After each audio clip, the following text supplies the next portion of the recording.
Je ne vais pas être très longue puisque vous êtes là pour attendre les interventions de Brigitte et Martin. Donc voilà, juste peut-être une mise en perspective sur ce qu'est la Cité de la Solidarité Internationale pour celles et ceux qui ne la connaissent pas forcément. Donc on est une organisation basée à Annemasse, donc tout proche de la frontière suisse. Et une de nos missions, c'est d'informer, de sensibiliser et d'orienter le grand public, notamment sur les enjeux, mais aussi les métiers et l'évolution des métiers dans le secteur de l'humanitaire et du développement. Et ces Zoom métiers, donc ces sessions de sensibilisation qu'on organise régulièrement en partenariat avec Bioforce et avec la Cité des métiers, ont cette vocation-là. Ils s'adressent, donc je le disais, au grand public. C'est notamment, par grand public, j'entends des jeunes diplômés ou des étudiants ou toute personne qui souhaite s'engager dans le secteur de la solidarité internationale et qui ne sait pas forcément voilà, comment le faire et par quel chemin commencer, par quelle voie commencer. Donc voilà, toutes ces questions-là, on a décidé de vous proposer, pour répondre à toutes ces questions, on a décidé de vous proposer cette session à laquelle donc Brigitte, qui se présentera de Bioforce, il ne faut plus dire l'Institut Bioforce, de Bioforce et Martin Olsen, ancien directeur pays RDC du PAM, pour répondre à ces questions spécifiques sur la logistique humanitaire. Alors, je ne le fais pas plus long. Je vous laisse la parole. J'espère que ça répondra à toutes vos questions. Et comme l'a dit Driss, n'hésitez pas à déposer vos questions sur l'onglet Converser. On y répondra à la fin, on les synthétisera et puis on essaiera voilà, de répondre au maximum des questions que vous vous êtes posées. Merci à tous et puis bonne session, bon Zoom métier. Alors, j'imagine que c'est moi qui prends la suite. Je te donne la parole, Brigitte. Oui. Ok. Merci. Bonsoir à tous. Donc, Brigitte Louison, je coordonne à Bioforce ce qu'on appelle les activités parcours et métiers, qui sont des activités de conseil sur les parcours qu'on peut avoir dans le secteur de la solidarité internationale et plus précisément de l'humanitaire. Et donc, à ce titre-là, je mets en place tous les accompagnements des personnes que nous formons à Bioforce. Et puis, je participe à l'occasion à des activités comme celle-ci ou à des ateliers pour présenter un peu les métiers. Alors, nous, à Bioforce, nous sommes une ONG qui formons le personnel humanitaire ici et sur les zones d'intervention, puisqu'on a des centres de formation à Dakar, et on a des programmes de renforcement des compétences, notamment en RDC ou dans d'autres pays. Donc, notre objectif est vraiment de former au plus près des besoins les acteurs ou les futurs acteurs de l'action humanitaire et de les outiller pour pouvoir répondre au mieux aux enjeux de ce secteur-là. Voilà. Et je travaille à Bioforce depuis pas mal d'années maintenant dans l'accompagnement, après avoir fait moi-même du terrain. Voilà, je pense que ça suffit comme présentation. Du coup, je m'adresse à Driss, mais Driss, moi j'attaque directement ma présentation ou je laisse la parole à Martin pour qu'il puisse se présenter? Je propose que Martin puisse aussi se oui, présenter hein. tout de suite, et puis ensuite tu reprends avec la présentation. Allez. Ok, merci beaucoup et bonsoir. Oui, je m'appelle Martin Olsen. On dit que j'étais l'ancien directeur du PAM au Congo, ce qui est vrai, mais avant le poste au Congo, pendant 22 ans, j'étais aussi que dans la logistique du PAM, du début jusqu'à la fin, même en étant directeur du PAM logistique et transport à Rome. Après avoir pris ma retraite, j'ai travaillé beaucoup pour la Fondation Gates en tant que coordinateur de projet et je donne aussi des cours ici en France et en Jordanie et en Allemagne au sein des universités ou des cours dans d'autres occasions. Voilà, merci beaucoup.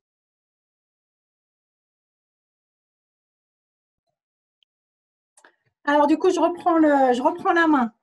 Donc voilà, moi, mon propos va être de vous présenter ce qu'on entend par logistique en humanitaire, de vous présenter un petit peu les compétences attendues, de vous présenter possiblement les postes qu'on peut trouver dans un siège ou sur le terrain, de façon à vous donner déjà une petite grille de lecture de ce que peut être la logistique. Et puis cette grille-là sera illustrée après par Martin, parce qu'il va vous donner des exemples beaucoup plus concrets de la configuration, du visage que peut prendre la logistique, notamment au Programme alimentaire mondial, qui effectivement a développé des outils en logistique qui sont assez phénoménaux. Voilà. Donc moi, pour commencer mon propos, je vais commencer par des constats sur le secteur humanitaire. Donc le constat principal, c'est que depuis de nombreuses années maintenant, en tout cas quelques années, la professionnalisation du secteur fait que les personnes qui vont intégrer ce secteur-là doivent répondre à un certain nombre d'attendus. Notamment sur des compétences professionnelles, sur des aptitudes à intégrer ce secteur-là, sur des aptitudes à fonctionner dans ce secteur-là, et qui ne sont pas négligeables. Vous verrez par la suite que c'est un secteur professionnel qui est quand même, somme toute, très exigeant. Et donc, il vaut mieux s'y préparer. Alors, pourquoi les attendus sur des futurs professionnels ou sur des professionnels de l'action humanitaire sont si importants? Parce qu'aujourd'hui, nous allons intervenir, ou les ONG vont mettre en place des activités, des programmes dans des terrains d'intervention très, très complexes, très différents les uns des autres aussi selon les problématiques sur lesquelles ils ou elles vont intervenir. Et que cette complexité de ces terrains d'intervention vont devoir faire appel à une capacité à intervenir sur ces terrains-là et une capacité à mettre en œuvre les bonnes pratiques, les bons outils pour répondre à un besoin bien spécifique, des besoins bien spécifiques. Et la logistique fait partie de cet outil d'intervention qui doit s'adapter à ces terrains qui sont de plus en plus complexes, qui sont de plus en plus compliqués et qui sont du coup extrêmement exigeants en termes d'intervention. Je pense au Moyen-Orient, mais je peux penser à des interventions, par exemple, suite à des catastrophes naturelles. On peut penser à des interventions suite à des conflits. Donc, tous ces types d'interventions-là, effectivement, vont impliquer des types de logistique, des types d'intervention particuliers et vont faire appel à des compétences bien spécifiques. La professionnalisation, c'est aussi lié au fait qu'il y a de plus en plus d'acteurs et d'actions qui se font et qu'aujourd'hui, les principaux acteurs, ça sera quand même les acteurs des pays dans lesquels se passe la situation. Donc les acteurs locaux, les sociétés civiles qui vont s'organiser, les associations locales qui vont se structurer et qui vont essayer de répondre aux besoins qui émergent à ce moment-là. Et l'enjeu de professionnalisation, c'est aussi d'amener ces structures-là, d'amener ces acteurs-là de terrain à une performance en termes d'activité et en termes d'action. Et puis, le troisième constat, c'est qu'aujourd'hui, nous sommes dans une exigence en termes de qualité, de transparence, de redevabilité qui est importante, comme on peut la trouver dans tous les secteurs professionnels ou en tout cas dans beaucoup. Exigence de qualité, de transparence et de redevabilité, principalement vis-à-vis des populations auprès desquelles on vient apporter notre aide, et puis vis-à-vis aussi des personnes ou des bailleurs qui vont financer nos activités quand on en a. Et puis, exigence de qualité, de transparence au sein même des structures qui vont devoir mettre en œuvre tout un suivi, tout un ensemble de processus qui vont aussi pouvoir garantir en interne la pertinence, la qualité, le respect des valeurs de l'association, du type d'intervention, etc. Donc, tous ces éléments associés, il y en a sûrement bien d'autres, en tout cas moi c'est ceux que j'ai identifiés, font qu'aujourd'hui, quelqu'un qui veut trouver sa place dans ce secteur-là va devoir aussi jouer en fonction de ces éléments-là. Du coup, je l'ai mis dans la suite du slide, mais effectivement, les exigences en termes de recrutement vont être très importantes. Et ce qu'on va attendre d'un futur professionnel de l'humanitaire, c'est de pouvoir répondre à un certain nombre de besoins en termes de savoir-faire et compétences comportementales. Voilà. Alors, qu'en est-il sur les métiers de la logistique? Alors là, je suis désolée, c'est un slide un petit peu chargé que j'ai fait. Je n'ai pas l'habitude de faire des slides très chargés. En général, je parle plus que je n'écris. Mais qu'est-ce que la logistique? La logistique, déjà, c'est une fonction support.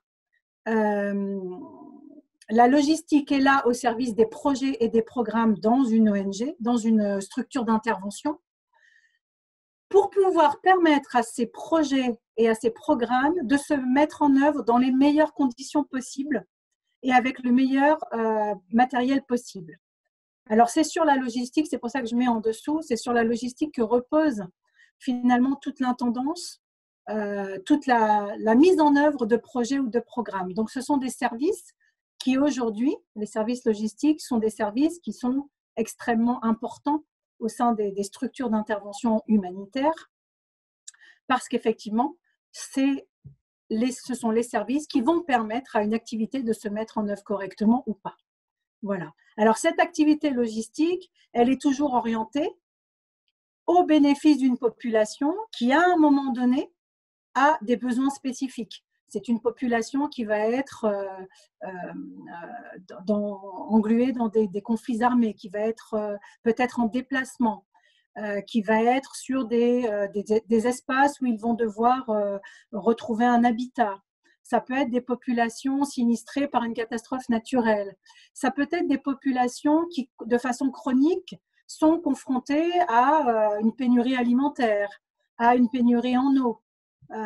Mais de toute façon, l'action humanitaire et la logistique est toujours orientée sur des projets ou des programmes qui vont se mettre en œuvre pour des populations qui sont victimes de certaines situations, de façon à pouvoir mettre en œuvre des programmes. Voilà. Et ces programmes-là, même s'ils ont une première peut-être composante urgente, peuvent être des programmes qui vont durer dans le temps aussi.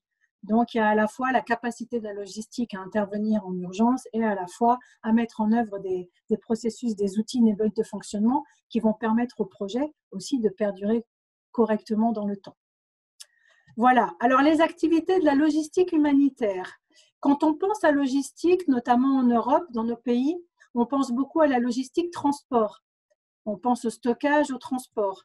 La logistique humanitaire, elle est bien plus vaste que ça. La logistique humanitaire va comprendre bien évidemment le transport, va comprendre le stockage, va comprendre tout ce qui est procédure d'achat. Mais la logistique humanitaire, elle va aussi comprendre la gestion des bâtis quand on va s'implanter dans une zone, la gestion des infrastructures, la gestion du matériel qu'on va pouvoir utiliser si on bâtit un hôpital ou un bloc chirurgical, il va falloir qu'on ait du matériel spécifique. La logistique va s'en occuper. La logistique va s'occuper de tout ce qui est sécurité des biens et des personnes. Donc, c'est comment mettre en œuvre des processus qui vont permettre à quelqu'un qui a une distribution à faire dans une zone donnée dans un pays, d'aller faire sa distribution dans les meilleures conditions sécuritaires, dans les meilleures conditions peut-être même sanitaires à certains moments, etc. Donc, la logistique, elle va aussi s'occuper de ces paramètres-là. Et puis, la logistique aujourd'hui, c'est aussi un métier, j'allais dire, de bureau, entre guillemets. C'est un métier où on va vous demander des retours sur l'activité, on va vous demander de suivre votre activité, on va vous demander de piloter votre activité, on va vous demander de gérer vos budgets. Donc la logistique, si vous avez une vision de la logistique humanitaire où nous sommes sur le terrain à travailler avec les gens, c'est une partie du job, mais il y a aussi toute une partie, et il faut l'intégrer, qui est un travail aussi de bureau et de pilotage. Voilà.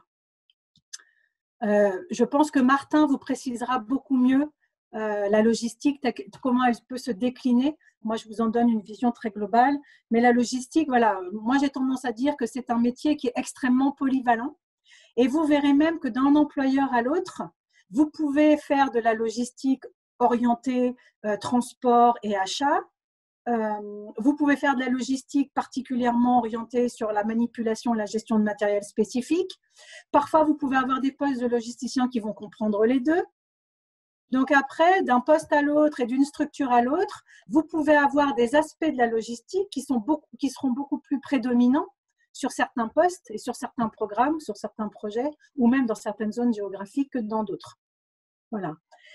La logistique aujourd'hui, elle se gère en cluster, donc ça implique aussi la capacité du logisticien à travailler en cohésion, en partenariat avec tous les autres partenaires sur le terrain, ce qui est loin d'être négligeable.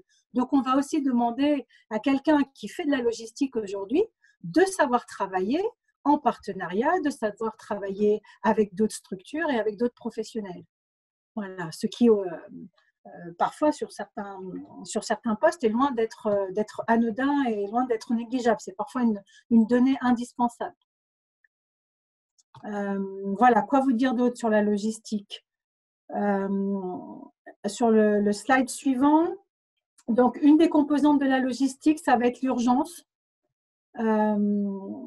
C'est un métier qui a été créé pour l'urgence, la logistique à la base. C'était pour déployer du matériel, on entend, j'allais dire record, mais on entend le plus rapide, le plus optimiste possible, le plus rentable possible pour la structure en termes d'intervention sur le terrain. Donc, ça implique toute une gestion de la logistique. La seconde caractéristique de la logistique, ça va être qu'il va falloir acheminer du matériel dans des zones compliquées.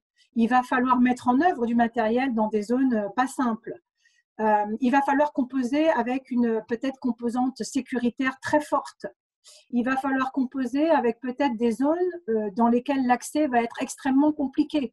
On vous a mis des petites images entre Martin et moi où vous allez vérifier, ben voilà, dans certains pays, quand on veut faire une distribution alimentaire, selon la saison à laquelle on va déplacer les équipes pour que la distribution se fasse, on peut se trouver embourbé pendant plusieurs jours sur les pistes. Donc ça, c'est toutes des composantes que le logisticien, finalement, va devoir intégrer dans sa pratique par rapport aux projets et aux programmes sur lesquels il va travailler pour pouvoir aussi mettre en œuvre le bon fonctionnement, peut-être le bon matériel, peut-être qu'à certains moments, sur ces pistes pleines de boue, bah, les 4x4, ça ne fonctionnera pas, ou les camions, ça ne fonctionnera pas, mais peut-être que plutôt les motos, ça fonctionnera mieux. Donc, il y a toute cette réflexion et cette capacité du logisticien aussi à aussi adapter les moyens qu'il va mettre en œuvre ou qu'elle va mettre en œuvre par rapport à toutes ces composantes-là du terrain qui vont être autant de difficultés supplémentaires à surmonter. Voilà. Et la logistique, comme c'est une fonction support, elle est toujours au service des programmes et des projets.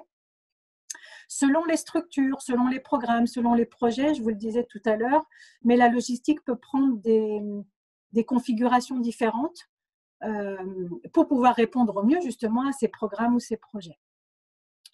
Voilà. Alors, j'espère que ça vous paraît clair et que je vais pouvoir continuer du coup. Driss, tu es mon timekeeper ou tu me dis quand c'est le plus clair, hein? Ouais, non, mais écoute, pour l'instant, personne n'a l'air de… Il n'y a pas de commentaire pour dire que ça manquait de clarté. Ok. Je t'invite à poursuivre. Super. Alors, quelles sont les compétences attendues par les ONG?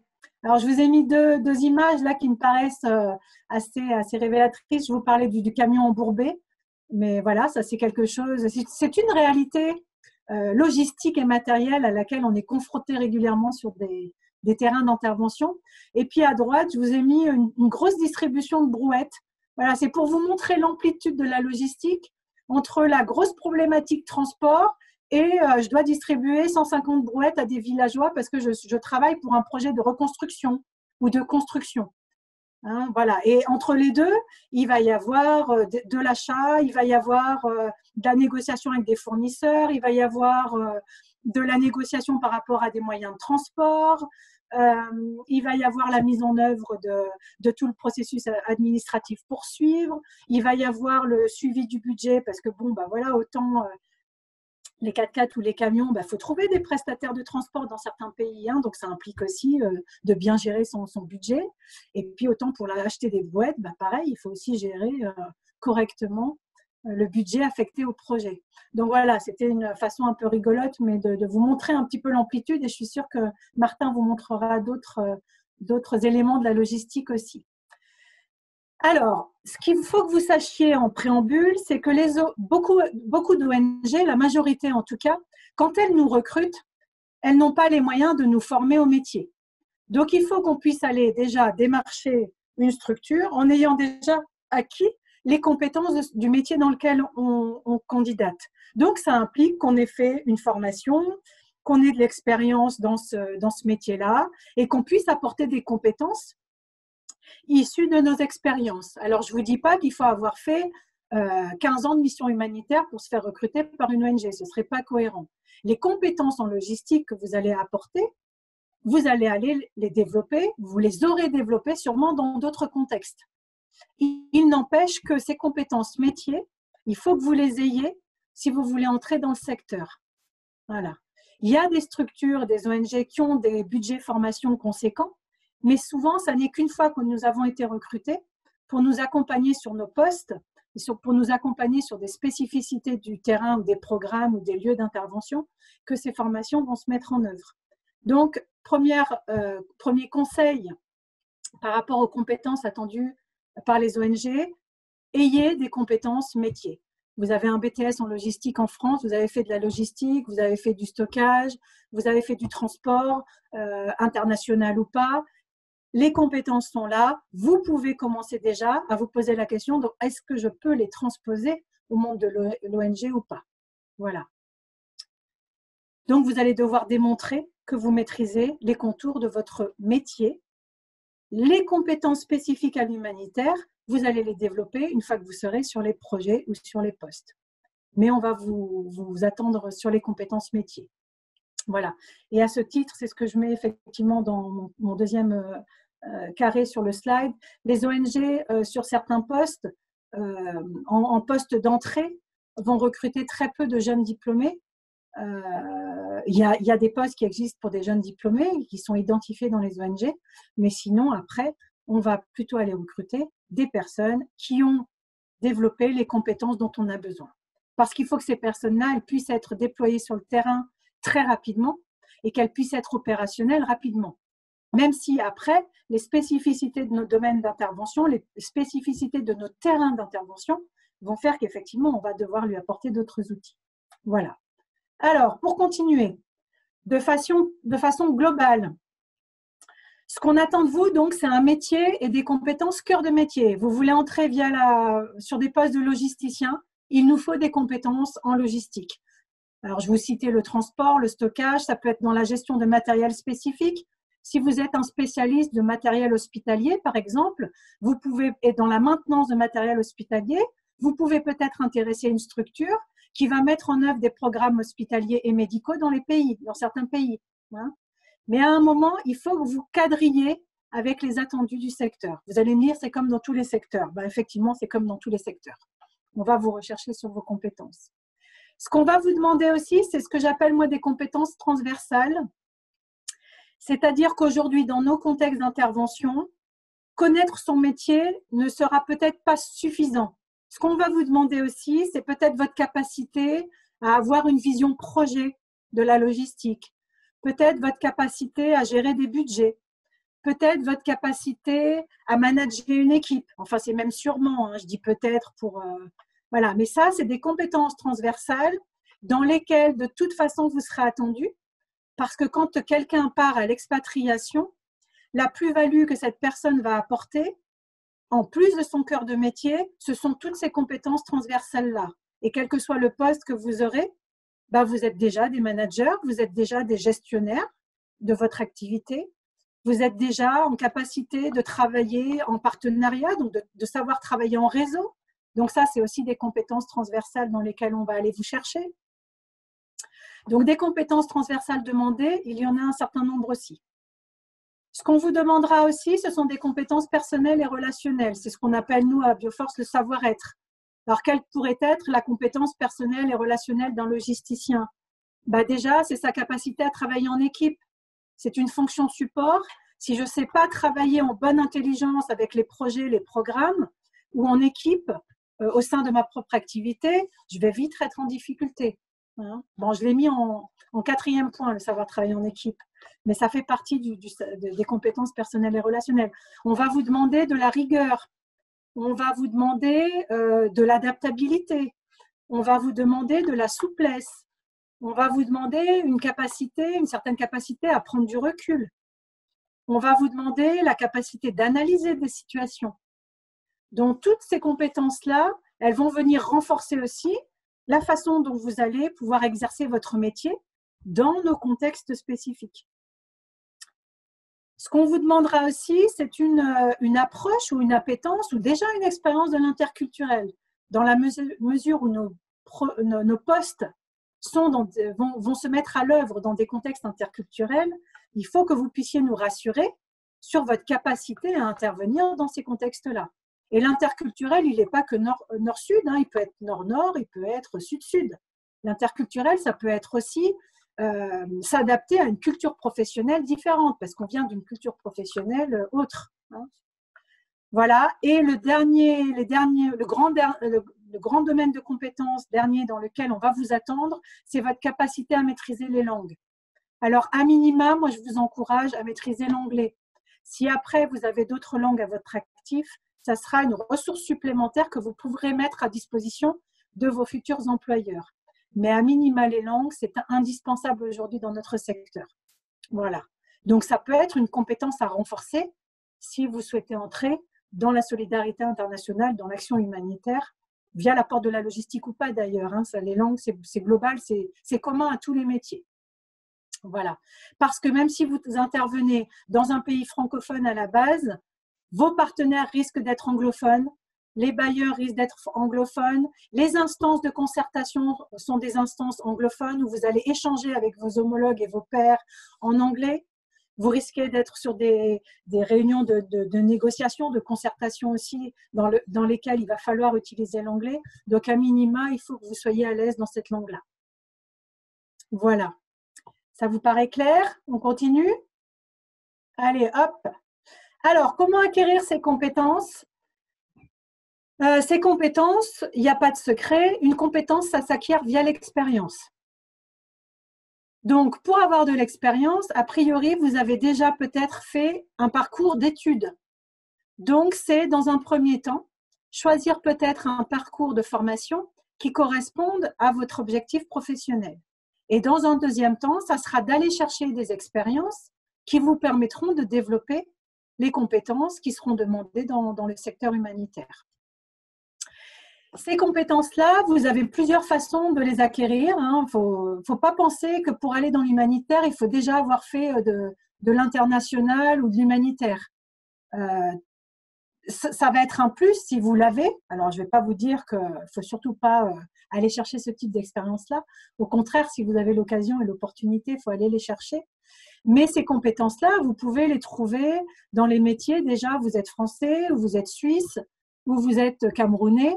Si vous arrivez à trouver des emplois dans votre pays qui vous permettent de développer ces compétences de logistique, elles valent le coup et elles seront pertinentes. Hein. Ces compétences, vous pouvez effectivement aller les développer à l'international. Pourquoi pas? Vous pouvez aussi travailler dans votre pays, mais par exemple, vous vous spécialisez dans le transport international. Et donc, vous allez développer aussi des compétences de transport.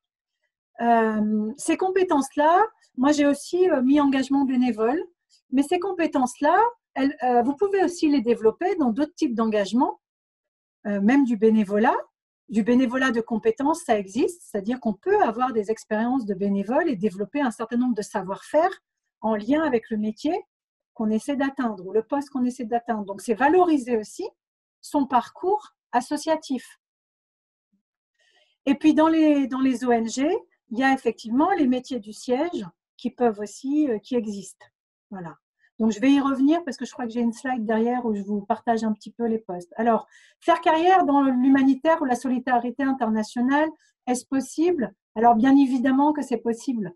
Dans la mesure aujourd'hui où notre secteur est un secteur hyper professionnalisé, un secteur où on cherche des compétences particulières, des savoir-faire spécifiques, où vous allez devoir adapter vos savoir-faire à certains contextes, bien évidemment que vous pourrez faire carrière dans ce secteur-là.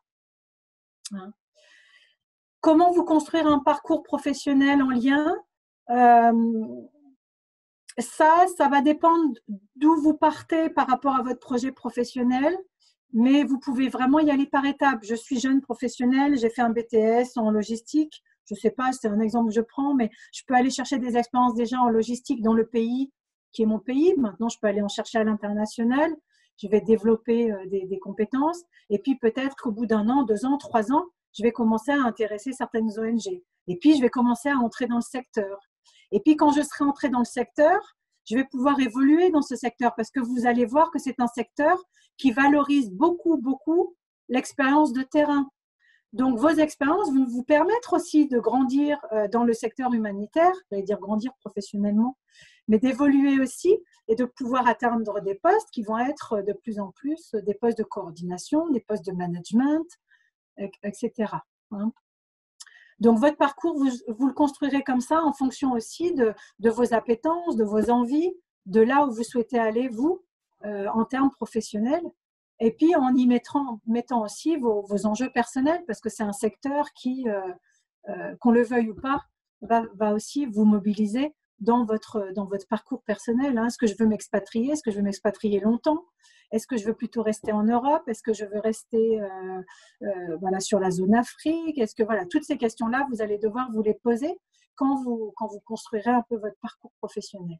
Mais l'essentiel pour moi, c'est que vous puissiez avoir des expériences qui vous auront permis de développer des compétences et que ces compétences-là, elles puissent trouver des postes pour pouvoir intégrer la solidarité internationale. Voilà. Existe-t-il des parcours types? Alors, en logistique, oui, je pense qu'il y a une façon d'entrer. Alors, les parcours types en humanitaire, je vais vous dédramatiser le truc tout de suite. Je pense que ça n'existe pas. Je pense que chacun de nous, on a nos propres parcours et que chacun de nous, on se construit nos parcours dans l'humanitaire. Et que c'est un secteur qui permet justement de construire des parcours dans l'humanitaire. Et c'est ça qui est intéressant. Donc, je dirais parcours type, je ne pense pas. Par contre, vous pouvez vous faire votre propre parcours pour peu que ce que vous allez proposer à un moment aux ONG ou les postes sur lesquels vous vous positionnerez vous permettent, vous, de trouver votre juste place en fonction des compétences que vous aurez et puis de ce vers quoi vous voulez aller. Et d'un employeur à l'autre, ça peut être sensiblement différent. Mais vous verrez que souvent, on entre en logistique via la porte du logisticien base ou logisticien terrain. Et puis, très vite, on se retrouve coordinateur log. Après, on peut travailler en log manager, plus travailler sur des instances plutôt en stratégie logistique. Voilà, sur des instances de coordination, etc. Donc, un parcours type, oui, c'est compliqué à vous le définir, mais des parcours en humanitaire et en logistique, ouais, c'est tout à fait faisable et on vous encourage si c'est votre projet, même si c'est compliqué d'entrer dans ce secteur, parce que vous verrez que ce n'est pas toujours simple d'y entrer. Ce que je peux vous dire, c'est qu'une fois qu'on y est entré, en général, et qu'on veut y rester, en général, il n'y a pas de souci. Voilà. On peut passer aussi d'une structure à l'autre, on peut commencer par une ONG, on peut aller dans une structure de l'ONU ou au Programme alimentaire mondial. Voilà, les passerelles, elles existent et vous pourrez tout à fait faire votre parcours à vous. Voilà, voilà. Je continue. Alors, les postes en logistique. Alors là, je vous propose un slide, c'est vraiment de la vulgarisation, mais alors vraiment vulgarisation de vulgarisation, parce que je ne vous cacherai pas que d'une structure à l'autre, les intitulés de poste peuvent être sensiblement différents. Voilà, les services logistiques peuvent être structurés différemment aussi. Donc là, je vous apporte une toute petite grille de lecture, mais ça reste une toute petite grille de lecture. Juste pour vous montrer, donc j'ai décliné en capital et sur le terrain. Donc, en capitale, quand on parle de capitale en humanitaire, c'est vraiment la capitale géographique du pays dans lequel on intervient, souvent. Sauf quand on est sur parfois on est sur des projets où on est en remote management sur d'autres zones sur lesquelles on ne peut pas intervenir physiquement. Donc, peut-être que la capitale peut être dans un autre lieu, ou l'équivalent de la capitale, un autre lieu que la capitale géographique du pays. Mais en général, quand on parle de capitale, c'est la capitale d'un pays. Donc, avant la capitale, vous avez le siège de votre ONG ou le siège de la structure. Dans les sièges des structures, il y a des services logistiques où il y a carrément des directions logistiques, des directions opérationnelles en termes logistiques qui vont décliner après toutes les activités logistiques mises en œuvre dans les pays. Dans les pays, vous aurez la capitale avec votre directeur pays et le poste qu'on va trouver en capitale pour un logisticien, c'est le coordinateur logistique pays. Donc, il ou elle va coordonner toutes les activités de la logistique menées dans le pays. Ces postes-là, pour être franche, c'est souvent des postes qui vont être quand même proposés à des personnes qui ont déjà fait des missions humanitaires ou qui sont déjà entrées dans le secteur. Parce que ça implique d'avoir déjà une vision de ce qu'est la logistique et de comment elle va s'organiser sur les terrains ou sur les projets pour pouvoir avoir une vision plus stratégique, plus macro, plus dans l'organisation, la mise en place de processus, de procédures. À côté du coordinateur log, il y a toujours un responsable logistique, ou en tout cas, il peut y en avoir, qui va gérer après ces équipes capitales, les acheteurs, les chauffeurs, les gardiens. Pareil, c'est en fonction de vos backgrounds professionnels, ça peut être des postes qu'on peut vous proposer, mais très rarement en première mission. Donc, si vous êtes en entrée dans le secteur, votre cible, ça va être plutôt le terrain. Le terrain où là, on va retrouver des postes de responsable logistique terrain et des postes de logisticiens affectés à des projets ou affectés à des programmes. Donc, les logisticiens affectés à des projets ou des programmes, ils ou elles vont mettre en œuvre toutes les procédures, j'allais dire matérielles, pour que les projets et ces programmes-là puissent se mettre en œuvre sur ces zones-là. Donc, ça va effectivement comprendre toutes les composantes de la logistique dont j'ai parlé tout à l'heure. Les achats, le transport, comment j'organise mon stockage, s'il y a des distributions, comment je vais organiser mes distributions, s'il y a du suivi de la chaîne du froid, comment je vais gérer ma chaîne du froid dans ces zones-là, etc. Le responsable logistique terrain, il aura une vision un peu plus globale, un peu plus macro, et il va être dans la mise en œuvre technique avec ses logisticiens de la bonne réponse logistique sur les différents projets et programmes. Voilà. Et ça, ce sont des postes qu'on peut proposer à l'expatriation. Et vous verrez qu'en logistique, il y a aussi beaucoup de postes qui sont nationalisés et sur lesquels on n'envoie pas spécialement un expatrié. Donc, il va falloir aussi bien cibler les postes sur lesquels vous souhaitez entrer si c'est votre projet professionnel. Bonsoir. Donc, c'est mon tour. Tu peux tout de suite aller sur la slide qui vient tout de suite après. Brigitte a mentionné pas mal de détails qui sont un peu répétés dans mes diapos. Il faut dire que j'aime bien son idée de peut-être pas avoir une idée ou une carrière tout à fait ordonnée vers la logistique et la logistique humanitaire. Je me dis toujours que moi, j'ai eu la chance parce que quand j'étais étudiant, j'avais un petit diplôme de conducteur de fourche élévateur. Je gagnais l'argent donc comme ça. Ensuite, j'ai fait un petit stage dans une société de transport. Il y a des vingtaines de camions. Ça m'a beaucoup attiré. Après mes études, j'ai fait un internship pendant 3 mois et on a viré mon superviseur et j'ai pris son poste.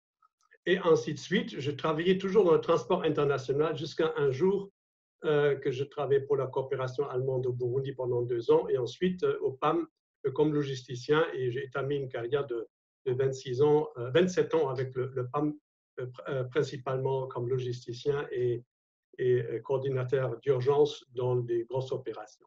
Donc, il y a des traces et je dis toujours que c'est très important de prendre des occasions sur place. Brigitte mentionnait de BTS, mais toutes sortes d'activités logistiques sont importantes et ensuite ça se traduit dans le terrain, même plus classiquement qu'on peut penser quand on croit de faire un travail ici en Europe. Bon, je voudrais commencer ma présentation en vous présentant cette slide-là qui est un peu qui montre un peu l'évolution économique du secteur humanitaire sous les tendances que je viens citer tout à fait en haut. Mais je crois que ce qui est important de comprendre, c'est que nous sommes aujourd'hui dans une situation où vous avez toujours 26 millions de réfugiés et incroyable depuis 20 ans, quand même 47,7 millions de déplacés internes. Donc une grande partie de population, 71 millions de personnes qui ne vivent pas chez eux, qui sont soit réfugiés ou déplacés internes. Après, vous voyez, j'appelle ça les agency giants, les géants de l'assistance humanitaire. Je vous cite le MSF en 2000, ils avaient un budget de 450 millions de dollars. 10 ans après, nous sommes déjà à 1,6 milliard. Et vous regardez le PAM, 1,2 milliard en 97 et 7,6 milliards 22 ans après. Très important, vous voyez, l'argent qui est dans ce secteur, vous voyez là, le chiffre pour 2018, 31,2 milliards. J'en suis sûr qu'avec le Covid, ce chiffre est largement dépassé parce que déjà le PAM, cette année, demande plus que 9 milliards de dollars pour faire ces programmes. Il y a aussi une importance très importante. On croyait que ça a menacé en fait la fonction des logisticiens, mais je vais vous expliquer pourquoi ce n'est pas le cas.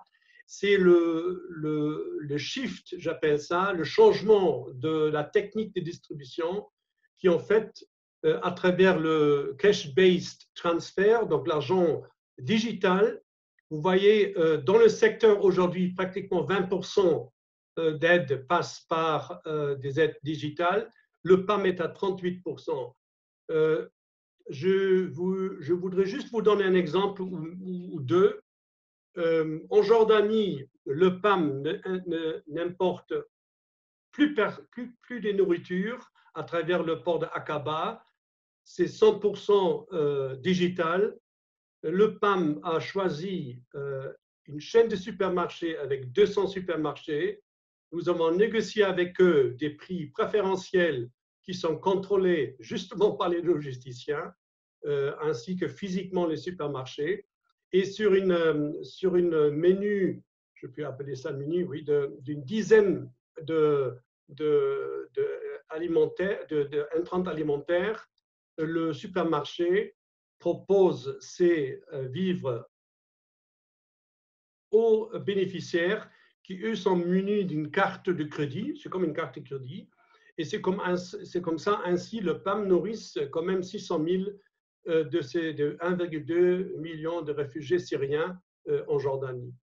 Je pense que c'est très intéressant parce que même le fameux M-Pesa, c'est le système digital au Kenya, qui a été pratiquement inventé là-bas, un système d'argent hors banque qui tourne aujourd'hui à 20 millions de dollars par jour. Il ne faut pas croire que c'est des petits chiffres, c'est énorme. Je voudrais aussi vous parler justement du staffing ou le nombre de staff. Je vais seulement citer les positions qui ont été offertes dans le Relief Web en 2009, 15 000 positions. L'année dernière, presque 40 000 positions sont été affichées dans le Relief Web. Donc, ça montre très bien les organisations, que ce soit Nations Unies ou ONG, recrutent énormément. Le PAM, on va y arriver. Officiellement, le PAM n'a que 7 300 employés. C'est inexact. En tout, il y a au moins 20 000. Je vous dis pourquoi, parce que beaucoup des agents, que ce soit national ou international, sont sur des contrats de consultation, VNU, United Nations Volunteers, les volontaires des Nations Unies, et internes, et on va y revenir sur ces différentes positions qui ne sont effectivement pas vraiment dans la statistique du PAM. On peut aller à la prochaine slide. Là, il y a une petite répétition, je dirais, Brigitte, une petite répétition de ce que Brigitte nous a montré tout à l'heure. Mais c'est que je voulais dire que pendant qu'il y a une petite guerre des intellectuels entre ce qu'on appelle logistique et ce qu'on appelle supply chain ou chaîne d'approvisionnement, moi j'aime bien utiliser les deux termes parce qu'il est vrai qu'aujourd'hui, le supply chain ou la chaîne d'approvisionnement, et comme Brigitte le disait, en support des projets, englobe pas seulement typiquement le gestionnaire des flottes, le gestionnaire d'un compound, d'un magasin de stockage ou les achats, comme je l'ai mis en rouge, mais il y a beaucoup plus qui aujourd'hui peut être fait partie de cette fonction. Brigitte mentionnait la sécurité, c'est vrai, les véhicules du bureau, le générateur et même tout ce qui allait vers la bonne mise en place des projets. Il faut dire que quand on regarde un peu en arrière, Monsieur Kouchner, il partait en Afghanistan, vous savez, en 70, à pied, avec 2-3 mecs qui portaient ses équipements, et Monsieur Kouchner faisait tout. Or, il était médecin. Le PAM partait à Biafra, ça c'est encore plus tôt, la guerre de Biafra. Ils étaient 3 personnes avec un bateau qui arrivait et il fallait décharger le bateau et puis trouver des camions pour les amener vers les gens en détresse. Donc, c'était des fonctions où l'agent, que ce soit un médecin, Kouchner, ou un logisticien ou agent du PAM, faisait pratiquement tout. Aujourd'hui, c'est très clair, ces fonctions-là sont très largement éparpillées dans plusieurs professions. Et vous voyez même sur mon slide des ingénieurs et des architectes, parce que la logistique construit aussi des pistes d'atterrissage, les campements et les routes. Tu nous donnes le prochain slide. Une petite répétition de ce que Brigitte avait dit. Effectivement, les langues sont très importantes. Ça s'apprend, il est vrai, ça s'apprend sur le terrain. Je suis d'accord.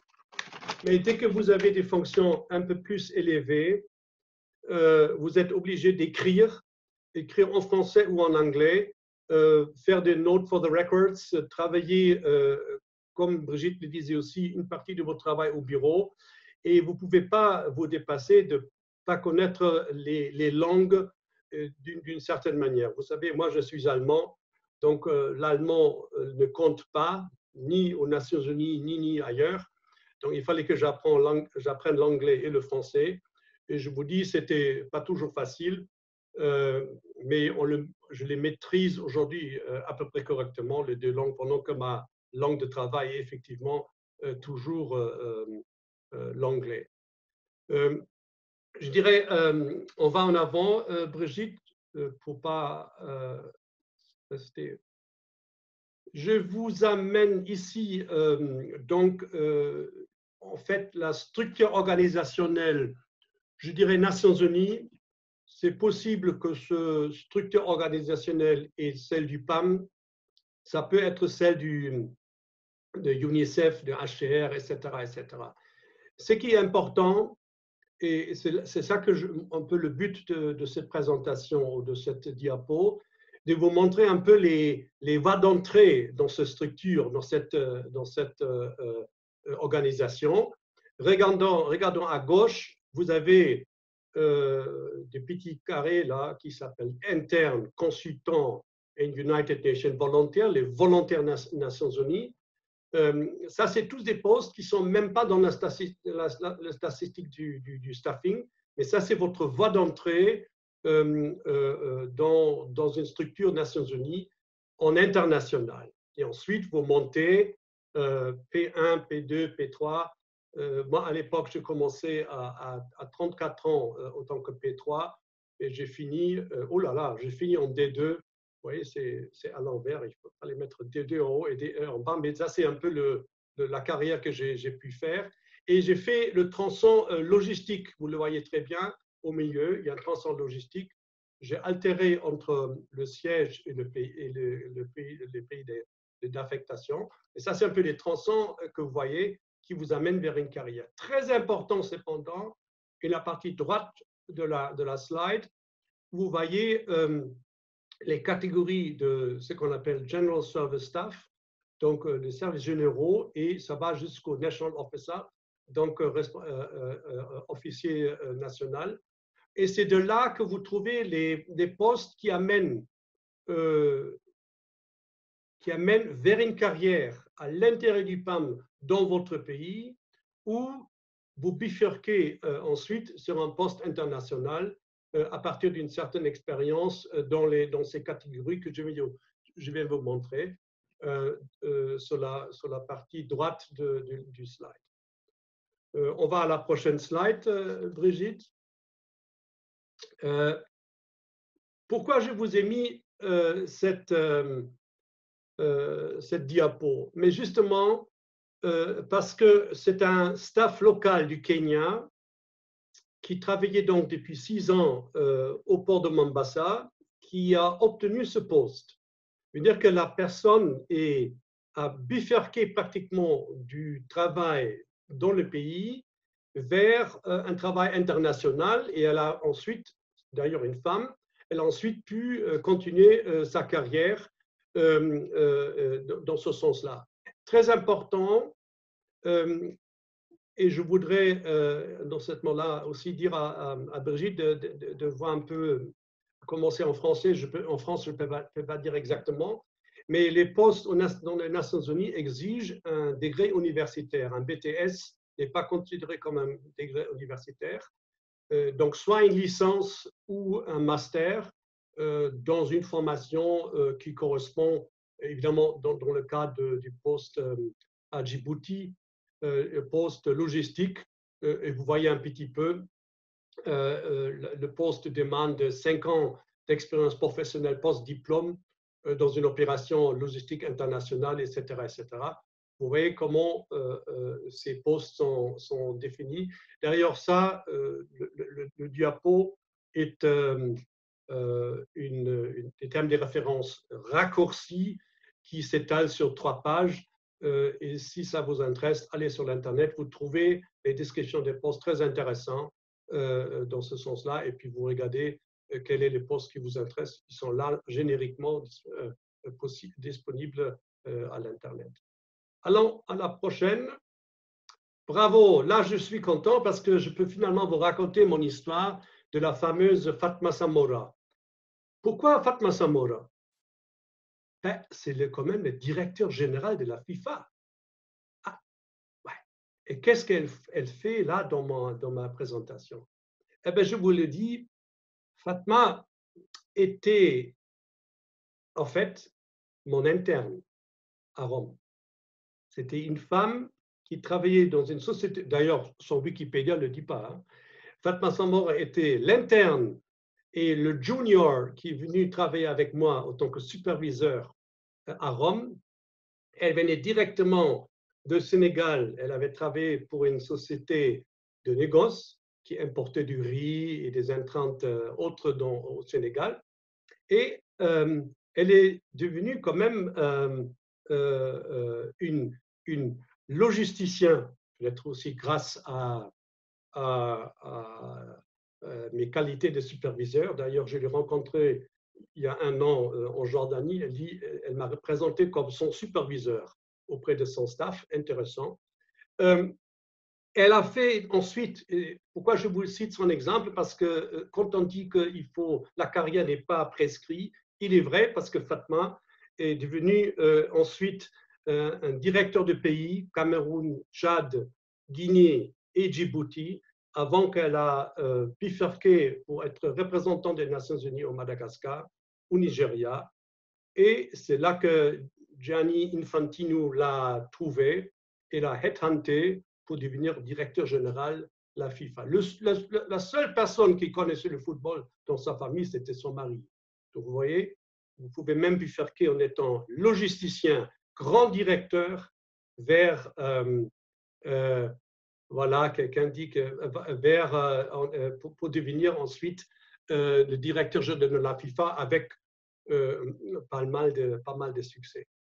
Je dois dire qu'il est important ce que Brigitte a dit, il faut acquérir des connaissances dans au moins une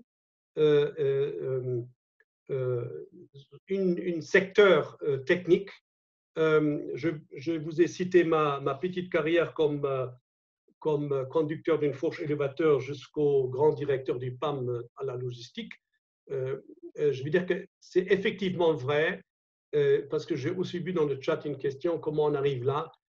Toutes les positions qui vous amènent dans la logistique, dans la supply chain, sont qualifiantes pour un poste vers la logistique. Je vous ai dit, j'avais raconté à un des personnes qui nous écoutent, j'avais un ami qui a travaillé sur la rampe de la Poste à Paris, et ça lui a convaincu de faire son doctorat en distribution urbaine. Son expérience travaillant sur la rampe à la Poste à Paris lui a beaucoup aidé à comprendre qu'est-ce que c'est la distribution urbaine dans un grand capital comme celle de Paris. Je vous ai aussi cité encore une fois que c'est intéressant le volontariat, l'interne et le poste de volontaire des Nations Unies, et c'est, je pense, assez important. J'ai dit aussi toujours, don't say no, ne dites pas non. Évidemment, il y a votre père, la mère, le petit ami, etc., qui vous dit.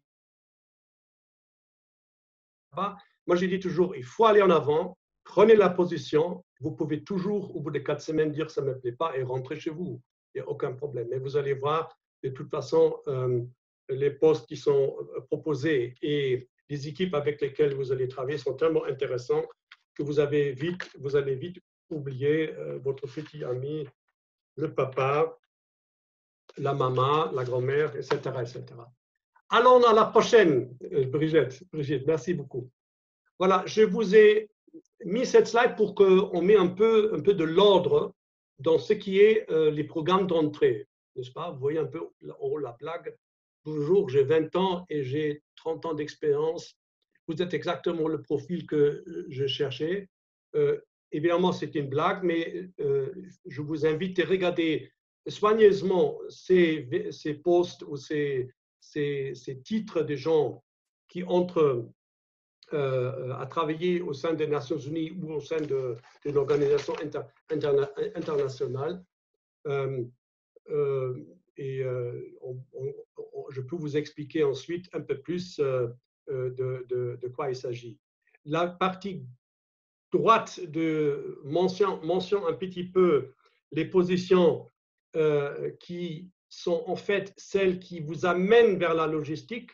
Et je vous ai montré que ce soit des sociétés consultantes, que ce soit le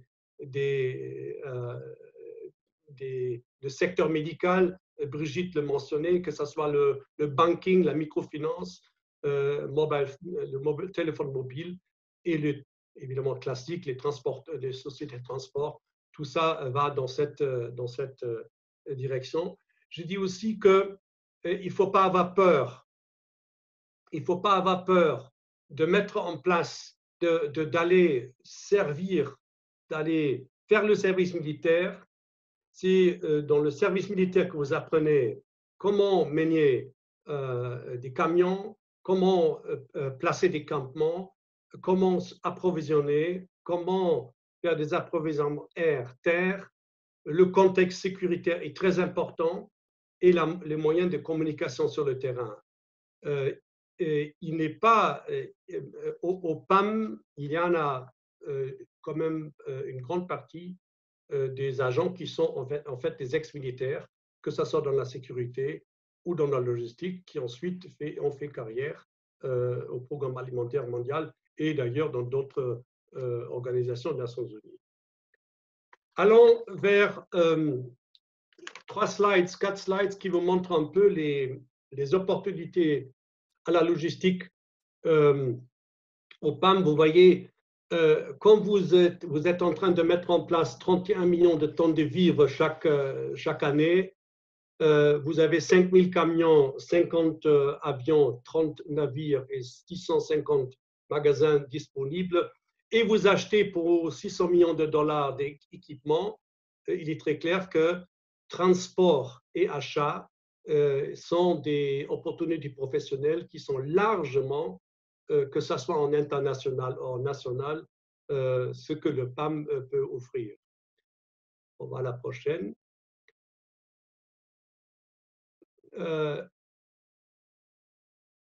La distribution, que ce soit urgence ou distribution, est aussi un métier. Vous voyez, quand vous avez transporté la marchandise vers un pays, vous allez distribuer. Je vous ai mentionné, je vous mentionne la partie classique qui vaut encore 44% des opérations du PAM, donc vraiment distribution des vivres dans les opérations directement aux bénéficiaires. Mais vous avez, comme je vous l'ai cité déjà avant, de plus en plus le cash and voucher, donc le cash, le voucher ou la carte ou le SMS ou la carte de crédit qui sont utilisés pour les assistances alimentaires du PAM un peu partout. Je veux dire que quand j'étais au Congo, on avait mis en place un système avec 4000 téléphones que la Vodafone nous a donné gratuitement au nord du Kivu, où à travers ces téléphones et les cartes SIM, on mettait des crédits sur le carte SIM sur ces téléphones, et les bénéficiaires avaient droit d'aller vers des petits magasins que nous avons identifiés pour acheter avec ces unités des vivres. C'était un des premiers essais en 2013-2014, mais a très très bien fonctionné parce qu'en plus, le téléphone nous donnait la chance de faire des monitorages ou des monitoring en distance en appelant les bénéficiaires, et eux nous appelaient pour demander comment ça se passait, la distribution des vivres. Donc, je voulais, ça c'est ma avant-dernière slide. Ce qui est important, c'est que, à part du fait que le PAM mette en place des vivres, le PAM est aussi responsable de plusieurs entités qui sont globalement disponibles pour les humanitaires. La première est le Humanitarian Air Service, donc le service pour transporter des personnes dans les pays. Au Congo, j'en avais 6 avions, un hélicoptère, 5 avions, pour faire justement accéder pour les humanitaires des destinations très, très compliquées. Et aujourd'hui, le UNHAS vaut à peu près 100 millions de dollars, et vous pouvez imaginer toutes les positions que vous voyez quand vous prenez l'avion, que ce soit le ticketing jusqu'au pilote, jusqu'au celui qui est ramp manager, celui qui fait les manifestes, etc., etc. Et quand on va vers le point 5, donc le air cargo et charter service, là c'est vraiment le transport par avion. Et vous voyez très bien 32 000 tonnes transportées, 620 airdrops l'année dernière, avec 17 000 tonnes et 56 drop zones. Tout ça, ça demande une qualification professionnelle dans l'aviation, dans le charter, etc., etc. Vous avez aussi le UNHRDs, donc les dépôts humanitaires, qui sont utilisés aujourd'hui par 80 ONG, Nations Unies, etc., etc., à Panama, Las Palmas, Brindisi, Accra, Dubaï et Kuala Lumpur. Et vous voyez bien un peu de chiffres que nous avons, que je vous ai montré dans cette slide. Il y a ensuite les technical services, donc construction de routes, ponts, pistes d'atterrissage, bâtiments, campements, etc., etc. Tout ça aussi, c'est une partie où le PAM est très, très impliqué avec des ingénieurs, avec des architectes, etc.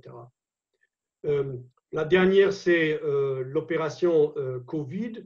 Tu peux aller sur la dernière slide, Driss ou Brigitte, comme vous voulez. Je crois que c'est Driss qui le maintient.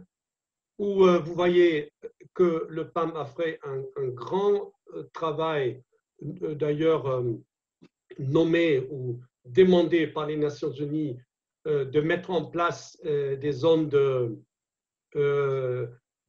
transit fret aérien et maritime à Shanghai, Liège, Dubaï et Atlanta, de mettre en place un transport aérien de passagers à partir de Addis Abeba, Accra, Burundi, ici, Nairobi et San José, de Medivac, donc évacuation médicale.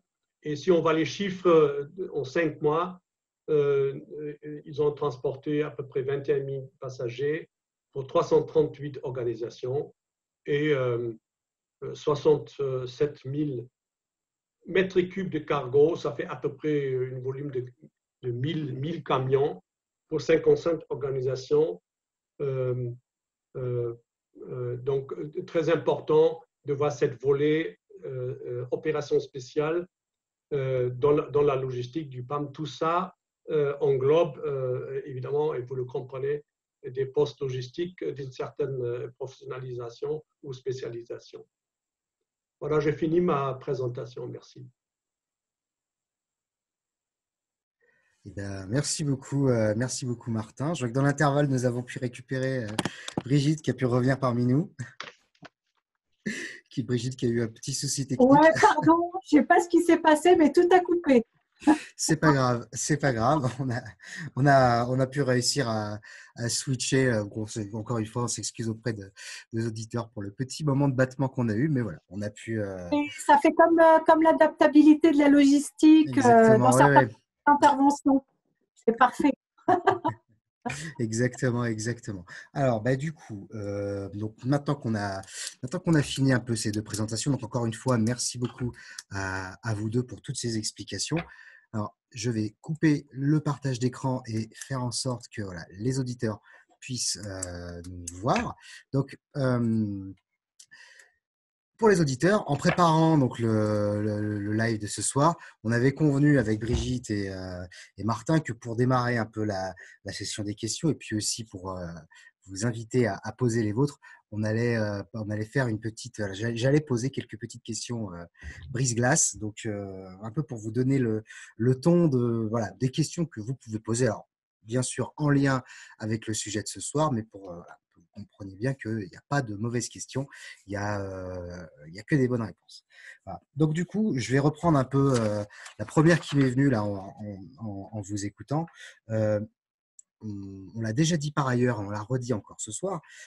Et la première question que j'ai envie de poser, c'est mais finalement, à quoi ça sert de développer un plan de carrière, de s'informer sur les différents métiers, les différentes manières de progresser, aussi bien en ONG qu'en organisation internationale, si en fin de compte, on finit systématiquement par dire que il n'y a pas de plan de carrière, il n'y a pas de méthode, de manière particulière, précise pour pouvoir arriver à tel ou tel poste. Il n'y a que des destins particuliers.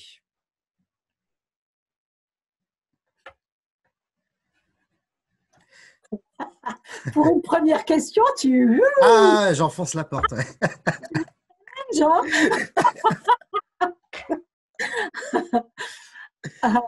à quoi ça sert si au final, il n'y a pas de… Moi, ma réponse, elle sera très simple. C'est que même si on vous dit toujours ça dépend, c'est vrai qu'on est un peu les spécialistes de la réponse ça dépend, je pense que c'est super important pour vous, pour que vous puissiez avoir l'opportunité d'aller chercher des informations qui vont vous permettre à un moment de faire des choix. Parce que finalement, ce qui est intéressant, quel que soit le parcours au final que vous allez faire ou que vous déciderez de faire, c'est d'avoir la capacité de faire des choix par rapport à des objectifs qu'on se donne. Après, pour avoir,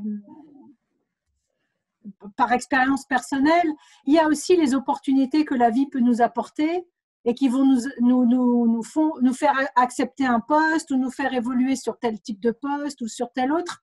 C'est un peu ce que disait Martin. Parfois, il faut savoir dire oui à ce qui se présente à nous pour pouvoir aller plus loin.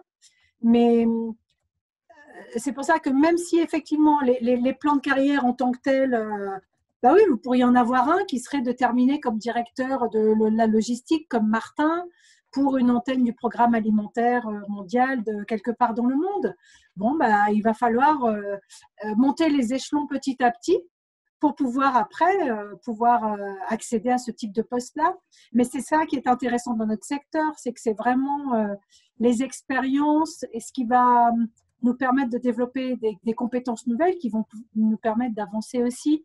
Et c'est un secteur quand même, somme toute, très ouvert à l'évolution professionnelle. C'est ça qui est chouette. Alors, je ne sais pas si j'ai répondu à ta question, mon cher Driss, mais je laisse la parole à Martin. Je voulais ajouter, comme tu dis, il y a des opportunités. Moi, j'aurais bien pu faire une carrière dans le transport international en Europe, mais ce qui était très important, c'est de vraiment acquérir les connaissances du métier. Il n'y a rien à faire. Il ne faut pas être superficiel là-dessus. Si on veut faire la logistique, il faut quelque part apprendre comment la logistique fonctionne, comment un port fonctionne, comment le chargement, transport, déchargement un camion fonctionne, comment une société de transport organise son transport. Tout ça, c'est des choses extrêmement importantes et puis ils vont vraiment avoir envie de l'apprendre. Et ensuite, bifurquer, si vous êtes vraiment convaincu qu'il faut aller dans l'humanitaire, il y a des possibilités, mais rien vous empêche de rester plusieurs années en Europe. Moi, j'ai fait 2 carrières chez Panalpina et chez Rhenus Schenker avant que je sois parti à 32 ans, à 30 ans au Burundi, ensuite revenir pour repartir au PAM. Donc, il y a du bon temps qu'il faut investir dans sa professionnalisation qui vous amènera peut-être à aller sur le terrain. Je complète peut-être avec une anecdote ce que vous venez de dire tous les deux, mais qui va totalement dans votre sens. Je ne sais pas si tu te souviens, Brigitte, mais on a eu, lors d'un Zoom métier qu'on a animé à la CSI, une personne qui justement travaillait déjà dans la logistique et le transport en Suisse et qui justement cherchait à mettre ses compétences au service d'un projet à l'international. Et justement, c'était ce que tu appelais, toi, les métiers transposables, que peuvent être, par exemple, les métiers de la santé ou les métiers de la logistique.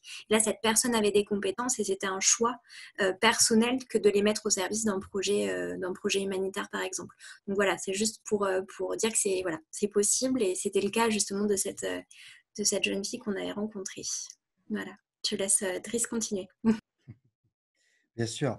Alors, deuxième question qui est un peu dans le même esprit que la première. Non, mais c'est plus, alors pareil, on l'a déjà dit par ailleurs, mais on l'a redit encore ce soir, il y a possibilité d'avoir des basculements du secteur privé au secteur de l'humanitaire ou même, pareil, du secteur militaire au secteur humanitaire. En fait, ma question, c'est recruter, c'est une question un peu punchy, mais je la pose parce qu'elle peut être intéressante et ça peut permettre à des gens de casser certains stéréotypes.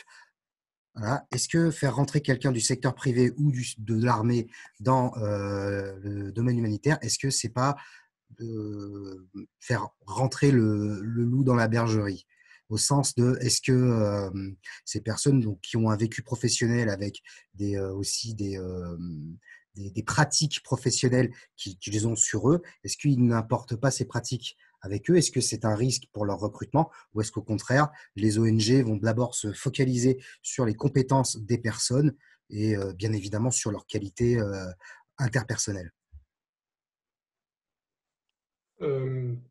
Il est vrai que dans l'humanitaire, nous ne sommes pas… travailler ou collaborer avec les militaires n'est pas toujours facile. Surtout quand vous êtes dans un pays où vous avez les troupes maintien de la paix, parce que leur façon de travailler est complètement différente. Mais moi, j'ai travaillé 2 ans et demi en Bosnie, 1 année dans la guerre et une année et demie en guerre. L'opération ou la coopération militaro-humanitaire dans des zones de guerre rend votre programme possible. Donc, il faut trouver un bon au milieu, n'est-ce pas?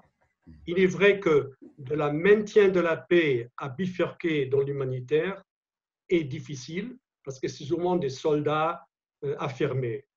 Mais quelqu'un qui a fait une formation militaire et a quitté le militaire peut, avec des connaissances spécifiques en communication, en gérer des camions, en mécanique, etc., bifurquer plus facilement dans l'humanitaire. Et je ne pense pas que ça dépend aussi un peu de sa personnalité, mais je ne pense pas que ça soit perçu négatif au moment de recrutement ou de postuler pour un poste. D'accord. Brigitte, tu veux apporter un complément? Moi, ce que je peux dire, c'est que nous avons régulièrement d'anciens militaires dans nos formations et que souvent, quand ils arrivent à bien transposer les compétences acquises dans ce secteur-là et possiblement aussi à, j'allais dire, à enlever la cape du militaire pour endosser celle de l'humanitaire, c'est un projet qui peut être jouable. Après, un militaire peut, voilà, à mon avis, peut entrer dans le secteur et ça, on en voit. Ça peut être aussi utile d'avoir quelqu'un dans son équipe qui est en capacité d'analyser des contextes sécuritaires, par exemple, ou insécuritaires. Après, effectivement, quand on a une grosse connotation armée, il y a peut-être certaines zones où c'est plus compliqué d'intervenir, même si notre vie passée, elle est derrière nous. Donc après, ça, c'est les employeurs aussi qui vont voir comment ils peuvent intégrer ces personnes-là dans certaines équipes. Et puis, il faut faire attention parce qu'il est vrai que quelqu'un qui a travaillé en international comme militaire est peut-être pas facilement à mettre dans les opérations.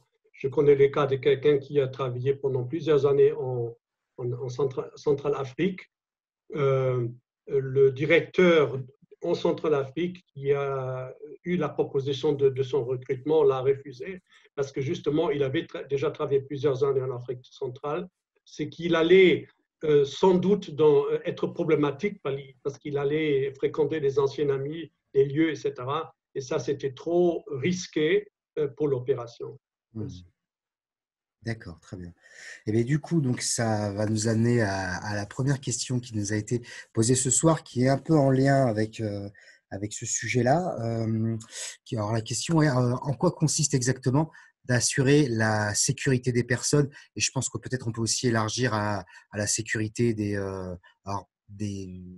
matériel ou des équipements.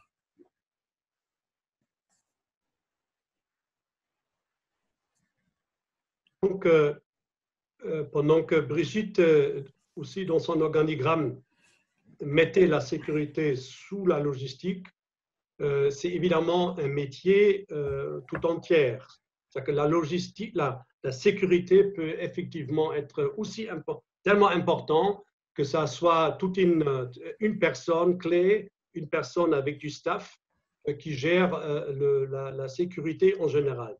La sécurité de personnel, il est en contact avec la sécurité des Nations Unies ou d'autres qui ont un peu le droit de le coordonner, mais aussi la sécurité, que ce soit dans les bâtiments, des aires de stockage, etc.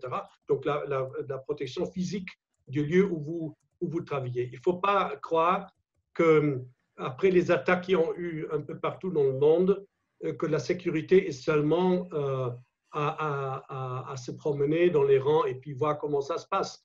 C'est vraiment les vitres plastifiées, les murs, les sacs de sable, jusqu'à tous les contrôles des radios, accompagner les gens sur les terrains, faire des security assessments, donc des évaluations de la sécurité à l'extérieur, et travailler à ce que les gens du staff soient safe dans l'environnement. Donc, c'est une véritable profession. Et d'ailleurs, c'est là que vous trouvez souvent des ex-militaires qui ont ces fonctions-là.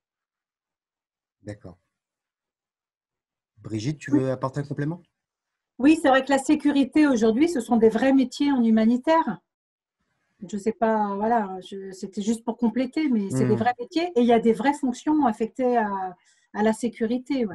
bien sûr, bien sûr, bien sûr. Donc, je poursuis. Donc, la question suivante qui est arrivée très tôt dans le chat. euh, Comment faire quand on est débutant? Enfin, si on est débutant. Donc, j'imagine que c'est comment intégrer le secteur, comment se lancer dans la logistique. Alors, ça a été un peu déjà évoqué ce soir, mais si vous voulez apporter peut-être des compléments. Je crois que c'était suite à l'intervention de Brigitte qui disait justement il faut acquérir Ah, des expériences, quelles qu'elles d'accord. soient. Voilà. Donc oui, c'est vrai qu'elle est arrivée un petit peu tôt, mais c'est vrai que ça peut être intéressant en tant que peut-être jeune diplômé, justement, jeune étudiant, de savoir par où commencer pour acquérir ces compétences clés finalement sans forcément décrocher son premier job de logisticien dans une ONG classique, j'ai envie de dire. Alors moi c'est très clair. Je ne connais pas votre situation. Quand vous dites jeune professionnel, si vous sortez des études, allez chercher une expérience professionnelle en logistique. J'allais dire, choisissez une expérience professionnelle qui fasse sens pour vous, mais qui fasse sens aussi dans ce que vous avez envie de faire en logistique humanitaire aussi. Euh, euh, il y a plein d'expériences que vous pouvez aller chercher. Et puis, si en plus, sur cette expérience en logistique, vous arrivez à greffer des expériences, un peu d'encadrement d'équipe, un peu de gestion de budget, etc., ça sera toujours des compétences en plus qui viendront étayer votre profil. Et moi, pour quelqu'un qui sort d'une formation, moi, ce que je lui dis, c'est qu'il faut 2-3 ans d'expérience professionnelle pour développer des compétences en lien avec le secteur, que cette expérience ait lieu dans le secteur ou pas. Hein. Comme disait Martin, il a eu des expériences dans d'autres secteurs professionnels. N'empêche que ces expériences lui ont permis de développer des compétences qui un jour ont intéressé le secteur humanitaire. Donc voilà, vous êtes jeune professionnel, allez chercher de l'expérience. Ces expériences-là, elles vont vous permettre de développer des compétences.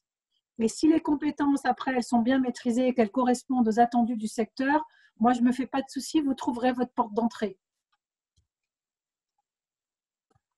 Oui, je pense que tu as tout à fait raison. Il est vrai que des fois, ça ne semble pas comme si ce que vous faites est intéressant. Je vous ai montré, je vous ai parlé de ce chaîne de supermarchés en Jordanie. D'ailleurs, ce n'est pas seulement en Jordanie, c'est aujourd'hui dans le West Bank, dans le Gaza et d'autres endroits, au Bangladesh d'ailleurs, où le PAM ne connaissait pas le fonctionnement d'un supermarché. Le PAM s'est mis à étudier, avant d'aller dans la distribution des vivres, le fonctionnement des supermarchés pour savoir si est-ce que, à travers 10 000 produits qui sont offerts dans un supermarché, on peut placer 10 produits et que les bénéficiaires peuvent y aller on fait la distribution des vivres à travers les supermarchés. Donc, travailler dans un supermarché, être chef de rayon, comprendre comment ça se passe, ça semble tout bête, mais est aussi qualifiant qu'aller travailler dans une société de transport qui a une dizaine de camions et apprendre comment on gère des camions. Donc, je veux dire que des fois, c'est extrêmement simple, mais si on reste en lien avec ce que ça peut y avoir comme conséquence ou atout une fois qu'on cherche à travailler dans l'humanitaire, c'est très important. Le deuxième point que je voulais faire, c'est que moi, je suis sorti avec un master en économie de l'université et j'étais attiré par la logistique. Or, la logistique était sous-payée, sous-académisée dans le sens qu'aucune personne qui avait un diplôme travaillait dans la logistique. Et j'ai commencé dans le camionnage, chargement, déchargement des camions vers l'international. Il est vrai que on a regardé tout autour de moi. À l'époque, il y avait beaucoup on pouvait trouver du travail sans problème. Mais les gens m'ont quand même regardé comment ça se fait que tu travailles pour un secteur comme ça. Et j'ai assumé pendant 3 ans et demi de travailler dans un secteur comme ça parce que ça m'intéressait. J'ai fait la carrière. et j'étais jamais très bien payé. Mais ça m'a amené quand même à devenir un logisticien, si vous voulez. Donc, je pense que ça aussi, il faut des fois franchir le pas en cherchant peut-être pas le meilleur job au point de vue salaire, mais de chercher plutôt l'expérience professionnelle. Don't say no, dont vous parliez tout à l'heure, du coup. J'enchaîne peut-être avec une question qui est liée à cette précédente question. Donc, c'est quelles sont les méthodes, ou plutôt comment obtenir une mission à la fin de la formation Bioforce, hein, que ce soit à Dakar ou à Lyon. Là, c'est très spécifique. J'imagine que c'est certainement peut-être un étudiant Bioforce qui se pose cette question-là, mais on y a un petit peu répondu, hein, c'est-à-dire le passage à je recherche des compétences, y compris au local, qui sont potentiellement transposables. Je ne sais pas si vous avez quelque chose à rajouter sur les compétences acquises pendant la formation Bioforce. Brigitte, j'imagine. Bon, bah ouais. Déjà, normalement, si vous êtes entré en formation à Bioforce, c'est que vous avez sûrement des compétences qu'on a estimées transposables. Parce qu'à Bioforce, on ne recrute pas dans nos formations, en tout cas en logistique, des gens qui n'ont rien à voir avec le secteur. Donc déjà, c'est quelque chose sur lequel vous pouvez vous appuyer pour chercher. Et puis moi, je vous encourage, vous sortez d'une formation Bioforce, vous cherchez une mission. Maintenant, si vous sentez peut-être un peu trop junior encore, passez possiblement par la case stage dans un siège d'ONG. Un stage en logistique peut tout à fait être porteur. Et puis le stage vous amènera après à pouvoir être déployé sur le terrain en étant un peu plus outillé. Voilà, je sais pas trop dans quel cas vous posez la question, mais a priori, les gens qui ont fait la formation en Bioforce, ils cherchent directement une mission, quoi. Et ils sont outillés pour. Ok, je pense que ça répond au spectateur anonyme qui nous a posé cette question. Je poursuis avec une question qui était encore destinée Brigitte, mais Martin peut tout à fait intervenir. En tant que travailleurs sociaux en France, avons-nous des possibilités de transposer nos compétences de solidarité entre guillemets nationales vers internationales? Si oui, quel métier pourrait nous correspondre? Alors finalement, on s'éloigne peut-être un peu des métiers de la logistique, mais si on essaie de s'ouvrir à d'autres métiers transposables. Oui, puis justement, juste avant que vous recommenciez à répondre, on peut lier cette question à la deuxième qui est arrivée juste après celle-ci. Et qu'en est-il des reconversions professionnelles? Donc peut-être répondre effectivement à la personne sur la question des travailleurs sociaux, mais après revenir plus globalement alors, au métier de la logistique et puis même à toutes les catégories de métiers qui existent dans le secteur. Alors, pour tout ce qui est social, je ne vous cacherai pas que c'est compliqué aujourd'hui, quand on est travailleur social, de trouver une mission humanitaire facilement. Alors, quand je dis compliqué, c'est parce qu'il n'y a pas autant de postes que possiblement en logistique ou sur des postes de RH ou sur des postes de responsable projet, etc. Hein. Les projets sociaux sont souvent des projets en lien ou vont être en lien avec la protection de l'enfance, notamment des enfants qui ont été déplacés ou qu'on doit prendre en considération dans un projet parfois un peu plus global. Donc, les projets sociaux, ça va être, je pense, compliqué. Souvent, dans les pays où on intervient sur des programmes sociaux, il y a j'allais dire des compétences locales, c'est-à-dire qu'il y a des travailleurs sociaux qui sont formés sur place. Donc, le travailleur social, il va peut-être arriver pour former peut-être plus ou pour manager, pour coordonner des activités. Donc, déjà, il faut cibler des ONG qui ont des programmes sociaux et je vous cacherai pas que tout le monde ne fait pas de programmes sociaux. Hein. Et puis après, si vous êtes travailleur social, la porte d'entrée la plus simple, puisque en tant que travailleur social, ça risque d'être compliqué, c'est, moi, je vous encouragerais alors je ne sais pas quelle est votre expérience, mais si vous avez des expériences en management d'équipe, en gestion de projet, même de gestion de projets sociaux, peut-être aller chercher sur des postes de chef de projet ou responsable projet, sur des projets en lien avec votre domaine social. Voilà, c'est ce qui me paraît le plus simple. Mais effectivement, je vous comprends, ce n'est pas toujours simple de trouver sa place quand on vient de ce secteur-là. il faut dire que je confirme ce que tu dis. Il faudra que bifurquer vers la communication, vers project management et gérer des équipes tout en étant capable de communiquer dans les langues, surtout l'anglais. Je dois dire que la formation logistique existe peut-être maintenant 25-30 ans, une formation vraiment très spécifique logistique. Il y a plusieurs universités qui l'offrent. La formation social worker ou travailleur social en international ou en école vient de commencer. À Würzburg, en Allemagne, il y a un master en anglais pour social worker en international. On paire avec le German Jordan University à Amman. Ils ont créé tout un circuit de licence jusqu'au master social workers in refugee context, donc dans le contexte des réfugiés. Donc ça commence aussi aujourd'hui que le travailleur social devient de plus en plus professionnel vis-à-vis des problèmes internationaux. Vous voyez, les camps de réfugiés en Grèce et ailleurs ont effectivement aidé cet développement.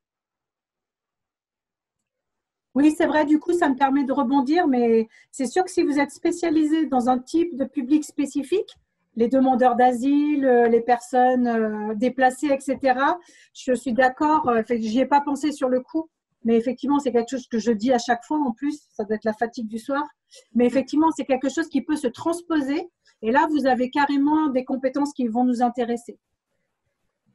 Ouais, je confirme. Merci à tous les deux. J'espère que ça aura répondu à la personne qui nous a posé cette question. Tu as quelque chose à ajouter, Brigitte? Je crois que la deuxième partie de la question, c'était comment reconversion. Une reconversion. Si on vient du social et qu'on veut se reconvertir en logistique, vous allez vous retrouver dans le processus initial, c'est-à-dire je fais une formation, je vais chercher de l'expérience, mais peut-être pas de l'expérience humanitaire tout de suite. Donc, ça risque d'être un processus peut-être un peu lent, il me semble, hein, surtout sur un métier aussi, ou sur des métiers aussi spécifiques que la logistique. Vaut peut-être mieux chercher d'autres types de portes d'entrée. Là, je réponds dans l'optique logistique. Hein. Alors, ce n'était pas la même personne qui posait la question, qui avait ce profil d'assistante sociale et qui posait la question sur la reconversion professionnelle. Je ne sais pas quel est le métier de la personne qui parlait de reconversion professionnelle, mais en tout cas, c'est peut-être repasser par une phase de formation, peut-être, ou par une… Je pense que quand on est en reconversion, ouais. Je pense que la case peut-être… Déjà, à mon avis, c'est bien d'être en reconversion, mais il faut que vous ayez déjà des compétences transposables dans un métier ou dans l'autre d'ailleurs. Enfin, dans n'importe quel métier, mais un métier de l'humanitaire. Parce que si vous faites une reconversion, vous repartez de zéro, c'est peut-être pas si évident que ça que le secteur il soit si ouvert à votre reconversion et vous donne votre chance. Donc évidemment dans ce cadre-là, une formation, un stage, une expérience professionnelle en lien. Et là voilà, vous reprenez le processus, j'allais dire, dont on a parlé Martin et moi, quoi. Si par contre c'est une vraie… Je t'en prie, vas-y. Si c'est une reconversion professionnelle avec des compétences déjà identifiées comme transposables, alors là, une petite formation en plus ou quelque chose ou une petite expérience en plus qui vous permet de développer d'autres choses qui vont renforcer ça, il n'y a pas de souci du tout. On a beaucoup de gens en reconversion professionnelle dans l'humanitaire qui viennent d'autres secteurs professionnels et qui vont transposer ces compétences-là dans le secteur humanitaire et qui vont parfois passer par la case un peu formation ou des formations courtes ou juste histoire de transposer, de bien comprendre les tenants et les aboutissants de ce secteur professionnel, d'en comprendre les éléments de langage aussi, parce que c'est extrêmement important. C'est un secteur qui a son langage aussi.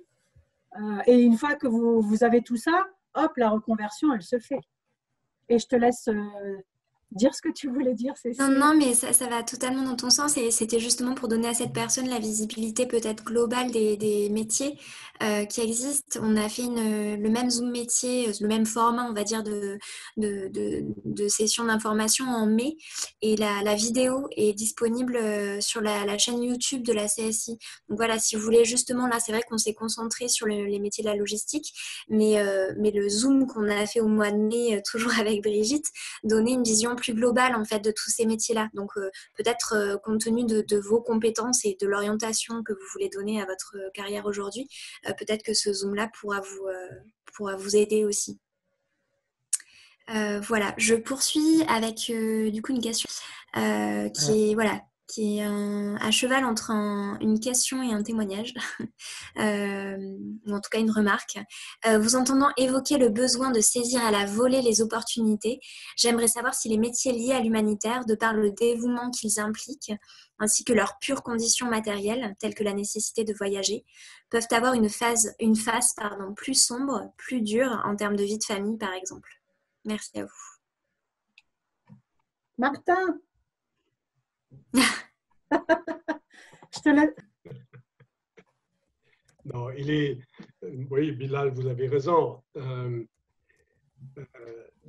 D'aller vers l'humanitaire, souvent dans les urgences où vous ne pouvez pas être accompagné par la famille, ou vous pouvez amener peut-être la famille plus tard ou un ami, et effectivement le scénario qui se pose à tous. J'étais beaucoup parti de la maison, que ce soit sur des postes long terme, la Bosnie, Congo, etc., ou dans les missions humanitaires qui aussi ont duré plusieurs mois. Et effectivement, c'est assez dur pour votre vie familiale, je dirais. Il faut seulement dire que c'est un peu égoïstiquement, mais le challenge dans l'humanitaire est tellement attirant que vous avez tellement envie de faire ce travail que vous risquez des fois exactement ce problème.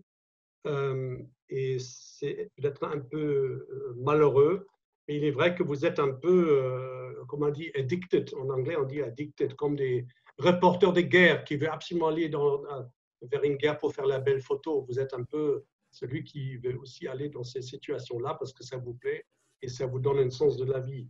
Donc, il y a effectivement un problème que vous imposez sur la famille, sur la vie de la famille, etc. J'espère que j'avais répondu dans le bon sens. Je pense que oui. Brigitte, est-ce que tu veux ajouter quelque chose ? Moi, vous m'entendez là? Je ne sais plus si j'ai activé ou désactivé. Ouais, c'est bon. C'est hein. bon. Je sais plus. Oui, c'est sûr que nous avons des métiers où la frontière entre professionnel et personnel parfois est très ténue. Et je ne vous cacherai pas qu'effectivement, la vie personnelle, elle peut en prendre un coup. Hein. Donc, ce n'est pas simple. C'est pas simple. Ça, c'est vous qui ferez aussi vos choix en fonction de ce que vous serez amené à vivre. Mais c'est sûr qu'une vie de famille, les postes accompagnés, on ne les trouve pas à tous les niveaux. On ne les trouve pas chez tous les employeurs sur des postes équivalents. Ce n'est pas toujours les mêmes propositions qu'on va avoir. À partir du moment où on a des enfants et qui sont scolarisés, il faut quand même être basé dans une ville où il y a possiblement des écoles. Ou en tout cas les commodités s'ils tombent malades, etc. Donc, toutes ces contraintes-là, qui restent des contraintes pour un employeur, l'employeur, il va les mettre dans la balance aussi quand il va recruter quelqu'un. Donc, effectivement, sur certains postes, c'est compliqué d'avoir une vie de famille, c'est compliqué de partir en famille, c'est compliqué de partir avec ses enfants. Maintenant, très honnêtement, ça se trouve et on peut, hein. Voilà, quand on a atteint un certain type de poste, on peut plus facilement négocier un départ en famille, un départ avec ses enfants. Mais bon, il faut déjà être dans le secteur et être connu dans le secteur. Du coup, ce qui amène à une autre question qui nous a été posée également. Y a-t-il un âge où il devient bloquant de s'investir dans la logistique humanitaire? Un âge qui deviendrait bloquant? Hmm. Pour moi, il n'y a pas d'âge, alors que ce soit pour la logistique ou pas la logistique. Hein. Hmm. Il n'y a pas d'âge quand on veut s'engager en humanitaire. Le tout est que vous soyez en bonne santé, que voilà, qu'il n'y ait pas de contre-indication à votre départ sur le terrain dans des conditions qui, plus est, ne sont pas toujours faciles ni facilitantes. Mais sinon, pour moi, il n'y a pas de limite. Oui, je confirme, il n'y a pas de limite. Il faut beaucoup de discipline, ça c'est clair. Donc, discipline qui peut nuire à votre santé, que ce soit l'alcool, la fumée, le fumer, etc., etc. Mais sinon, il n'y a pas de limitation d'âge. D'ailleurs, dans certains contextes, quelqu'un qui est vieux, que ce soit homme ou femme, passe beaucoup mieux au sein des négociations, au sein des équipes, parce qu'il a un certain niveau de vie que ça passe plutôt bien. Aussi bien dans une équipe où il y a beaucoup de jeunes que dans une équipe où vous travaillez avec un extérieur qui est plutôt âgé. Ça passe plutôt bien. Oui. D'accord. Une remarque juste, Driss, avant que tu... Vas-y. Une remarque d'une participante avant qu'on oublie, sur justement le fait d'essayer de parvenir à compiler vie privée et vie professionnelle. On nous recommande le documentaire Égoïste de MSF, voilà, qui peut donner a priori une partie de réponse à toutes ces questions. Voilà. Du coup, je reviens encore sur deux questions qui sont assez globales, et puis après on va prendre les dernières qui sont très axées sur la logistique. La première, c'était donc quelqu'un qui nous demandait comment devenir volontaire des Nations Unies, et la personne nous précisait qu'elle est inscrite sur le site depuis plusieurs années et que ça n'a jamais marché. Martin, vous qui connaissez un peu le système des Nations Unies, enfin mieux que moi en tout cas, est-ce que vous pouvez peut-être apporter des éclaircissements? C'est vrai que le système, la shortlist ou la liste de UNV Bonn, volontaire Nations Unies à Bonn, exige 4 ans d'expérience professionnelle. Donc, il faudra déjà voir si la personne a effectivement 4 ans minimum de professionnalité. Il faut qu'elle exige, le VNU exige aussi que vous avez effectivement le niveau licence ou master pour entrer à travailler aux Nations Unies, sauf dans les Peacekeeping Forces, n'est-ce pas? Et c'est à travers votre CV que la machine, on pourrait dire, le système que le VNU, votre CV est regardé, détecte des mots, que ça soit sur supply chain, que ça soit anglais, arabe, etc., pour qu'ensuite, quand on cherche un candidat, votre CV sort étant celui qu'il faut, l'homme qui parle le français, l'homme qui parle l'anglais, qui parle l'arabe, qui a une expérience logistique, etc., etc. Donc, c'est ça le problème. Donc, moi, je recommande de re-regarder votre CV, regardez dans quel secteur vous avez tiqué là-bas, n'est-ce pas, pour rendre votre chance un peu mieux. Bon, après, il faut regarder le cas spécifique. Il faut m'envoyer le CV, je vais regarder et puis je vais vous dire où vous êtes en faute. C'est tout.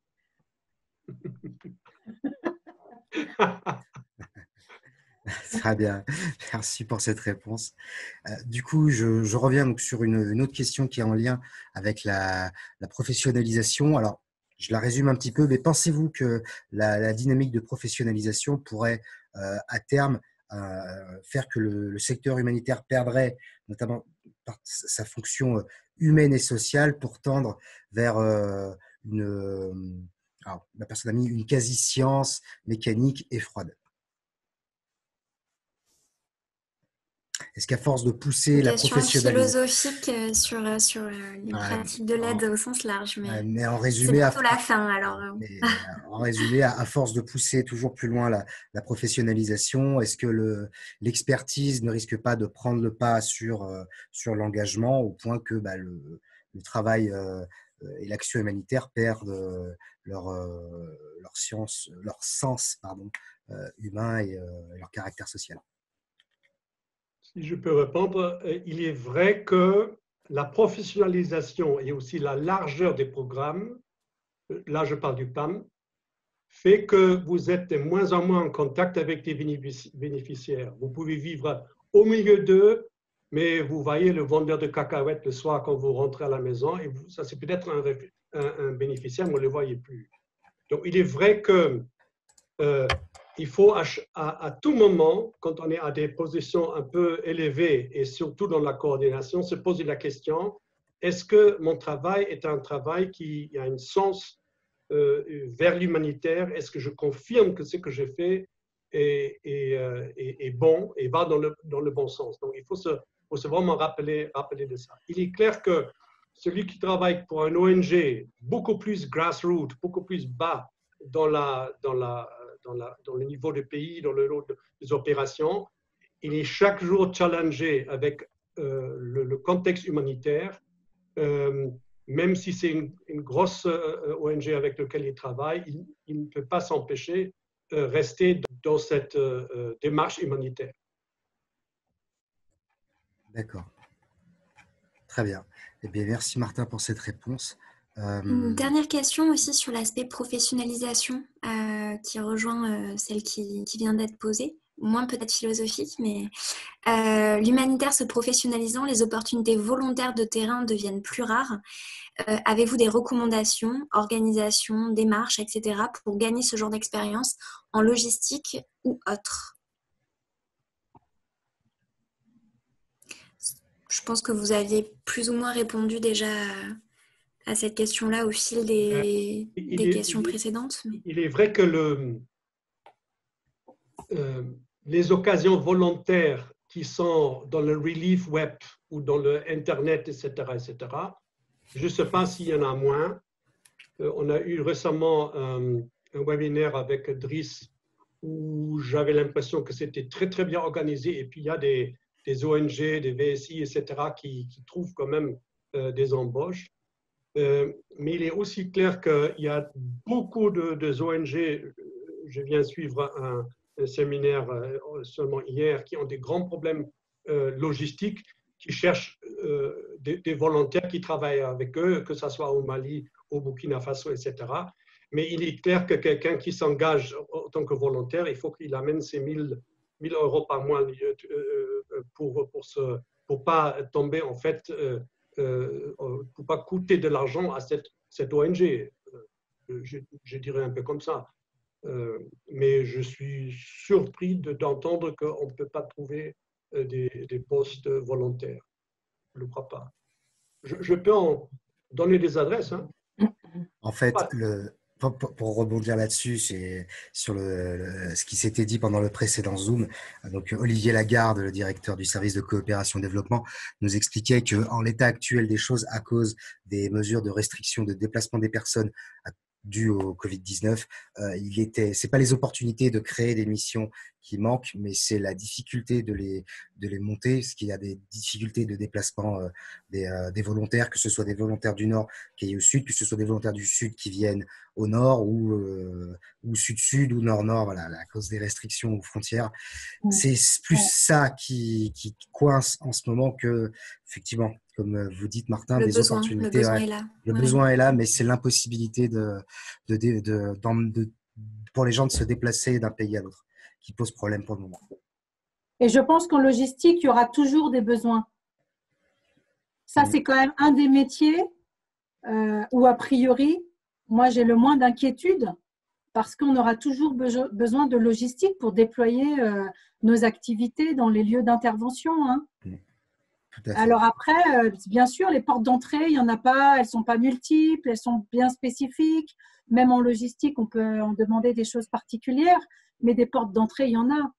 Et effectivement, peut-être qu'aujourd'hui, la situation Covid fait que quand vous voyez que les RH des ONG, elles doivent gérer pour les staffs qui sont restés sur place les breaks, parce qu'ils n'ont pas pu prendre de break, et que s'ils prennent 2 semaines de break avec les quarantaines, ils sont absents de leur poste pendant 1 mois et demi.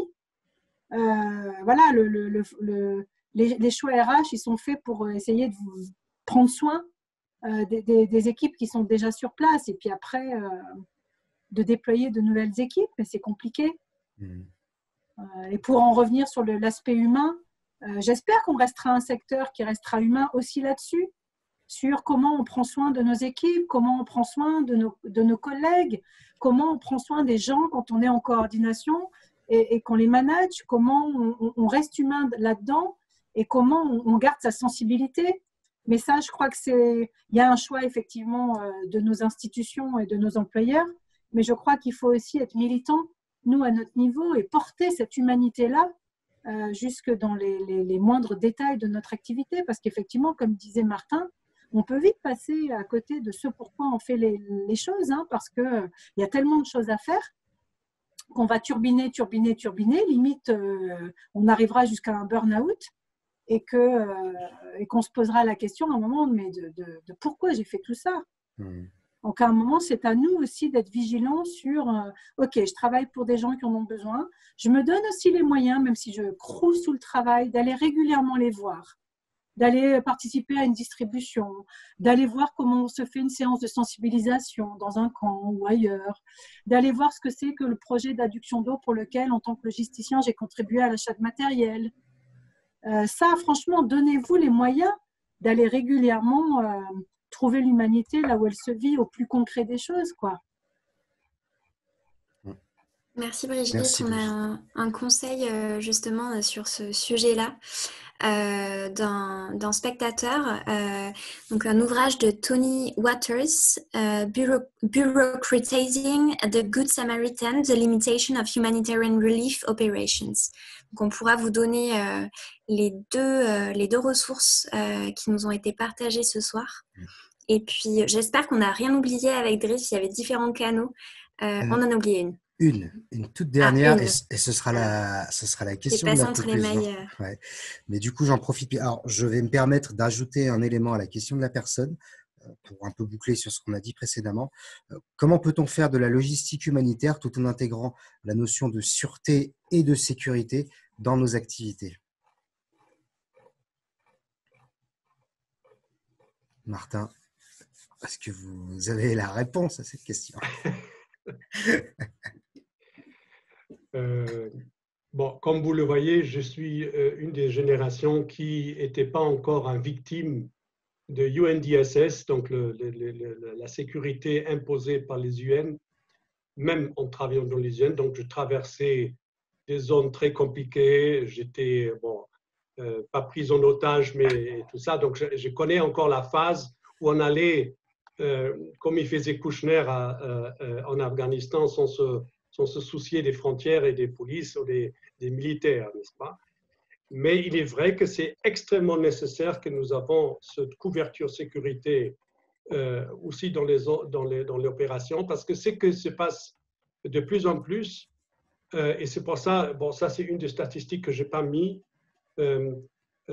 nous sous-contractons de plus en plus à des acteurs locaux et à des ONG locales, et c'est eux qui payent ensuite le prix. Les morts dans la fonction humanitaire ont extrêmement augmenté sur les staffs locaux, que ce soit blessés ou morts, n'est-ce pas?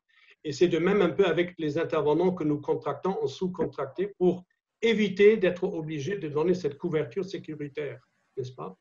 Donc, il est vrai que cette question est très compliquée. Il faut être capable de gérer des convois humanitaires. Il faut être capable de gérer les walkie-talkies.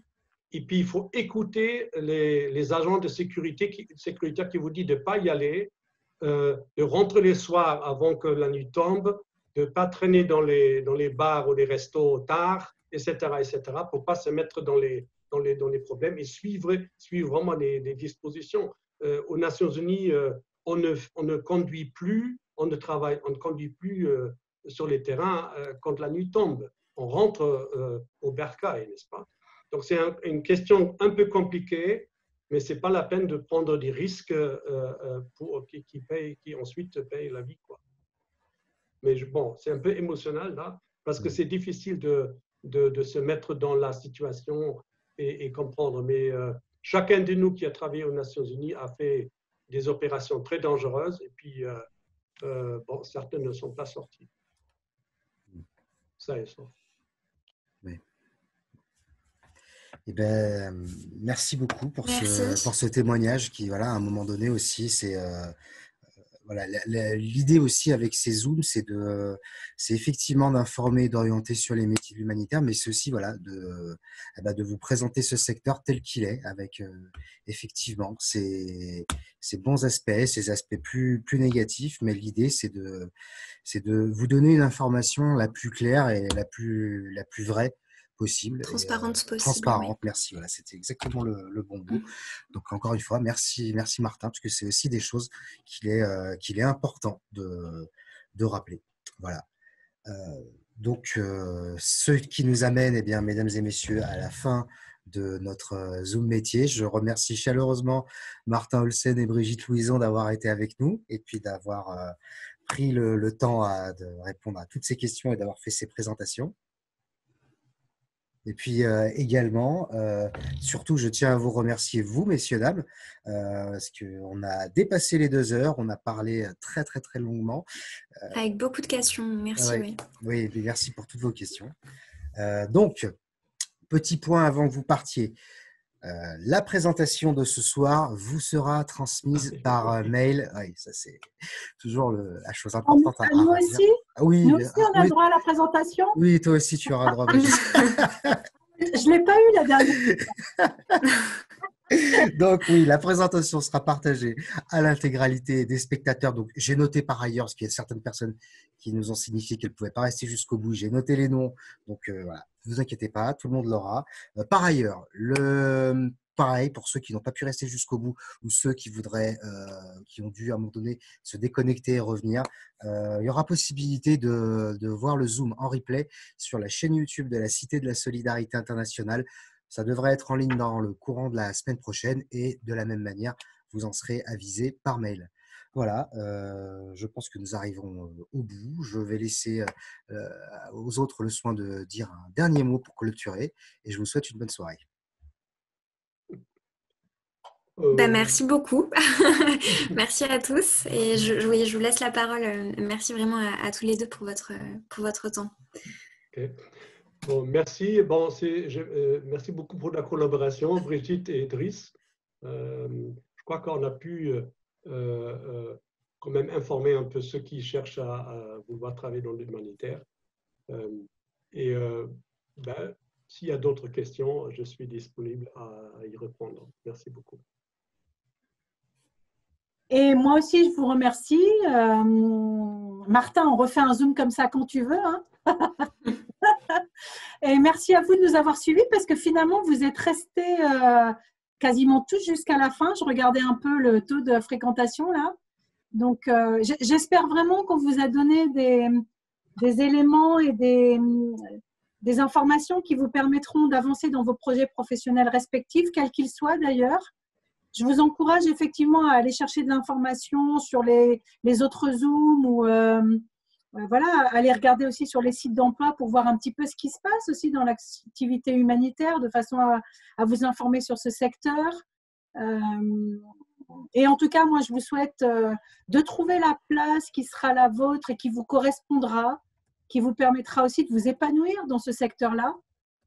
Quelle que soit cette place-là, elle vous appartient et ça vaut le coup de bâtir un projet aussi qui, étape par étape, vous amène là où vous souhaitez être dans ce secteur professionnel-là. Donc, bonne route à vous. Et puis, beau projet et bonne continuation. Et merci, Driss, pour l'organisation de tout ça. De rien, c'est toujours un plaisir. Allez, bonsoir. Merci. Bonne soirée, messieurs, dames.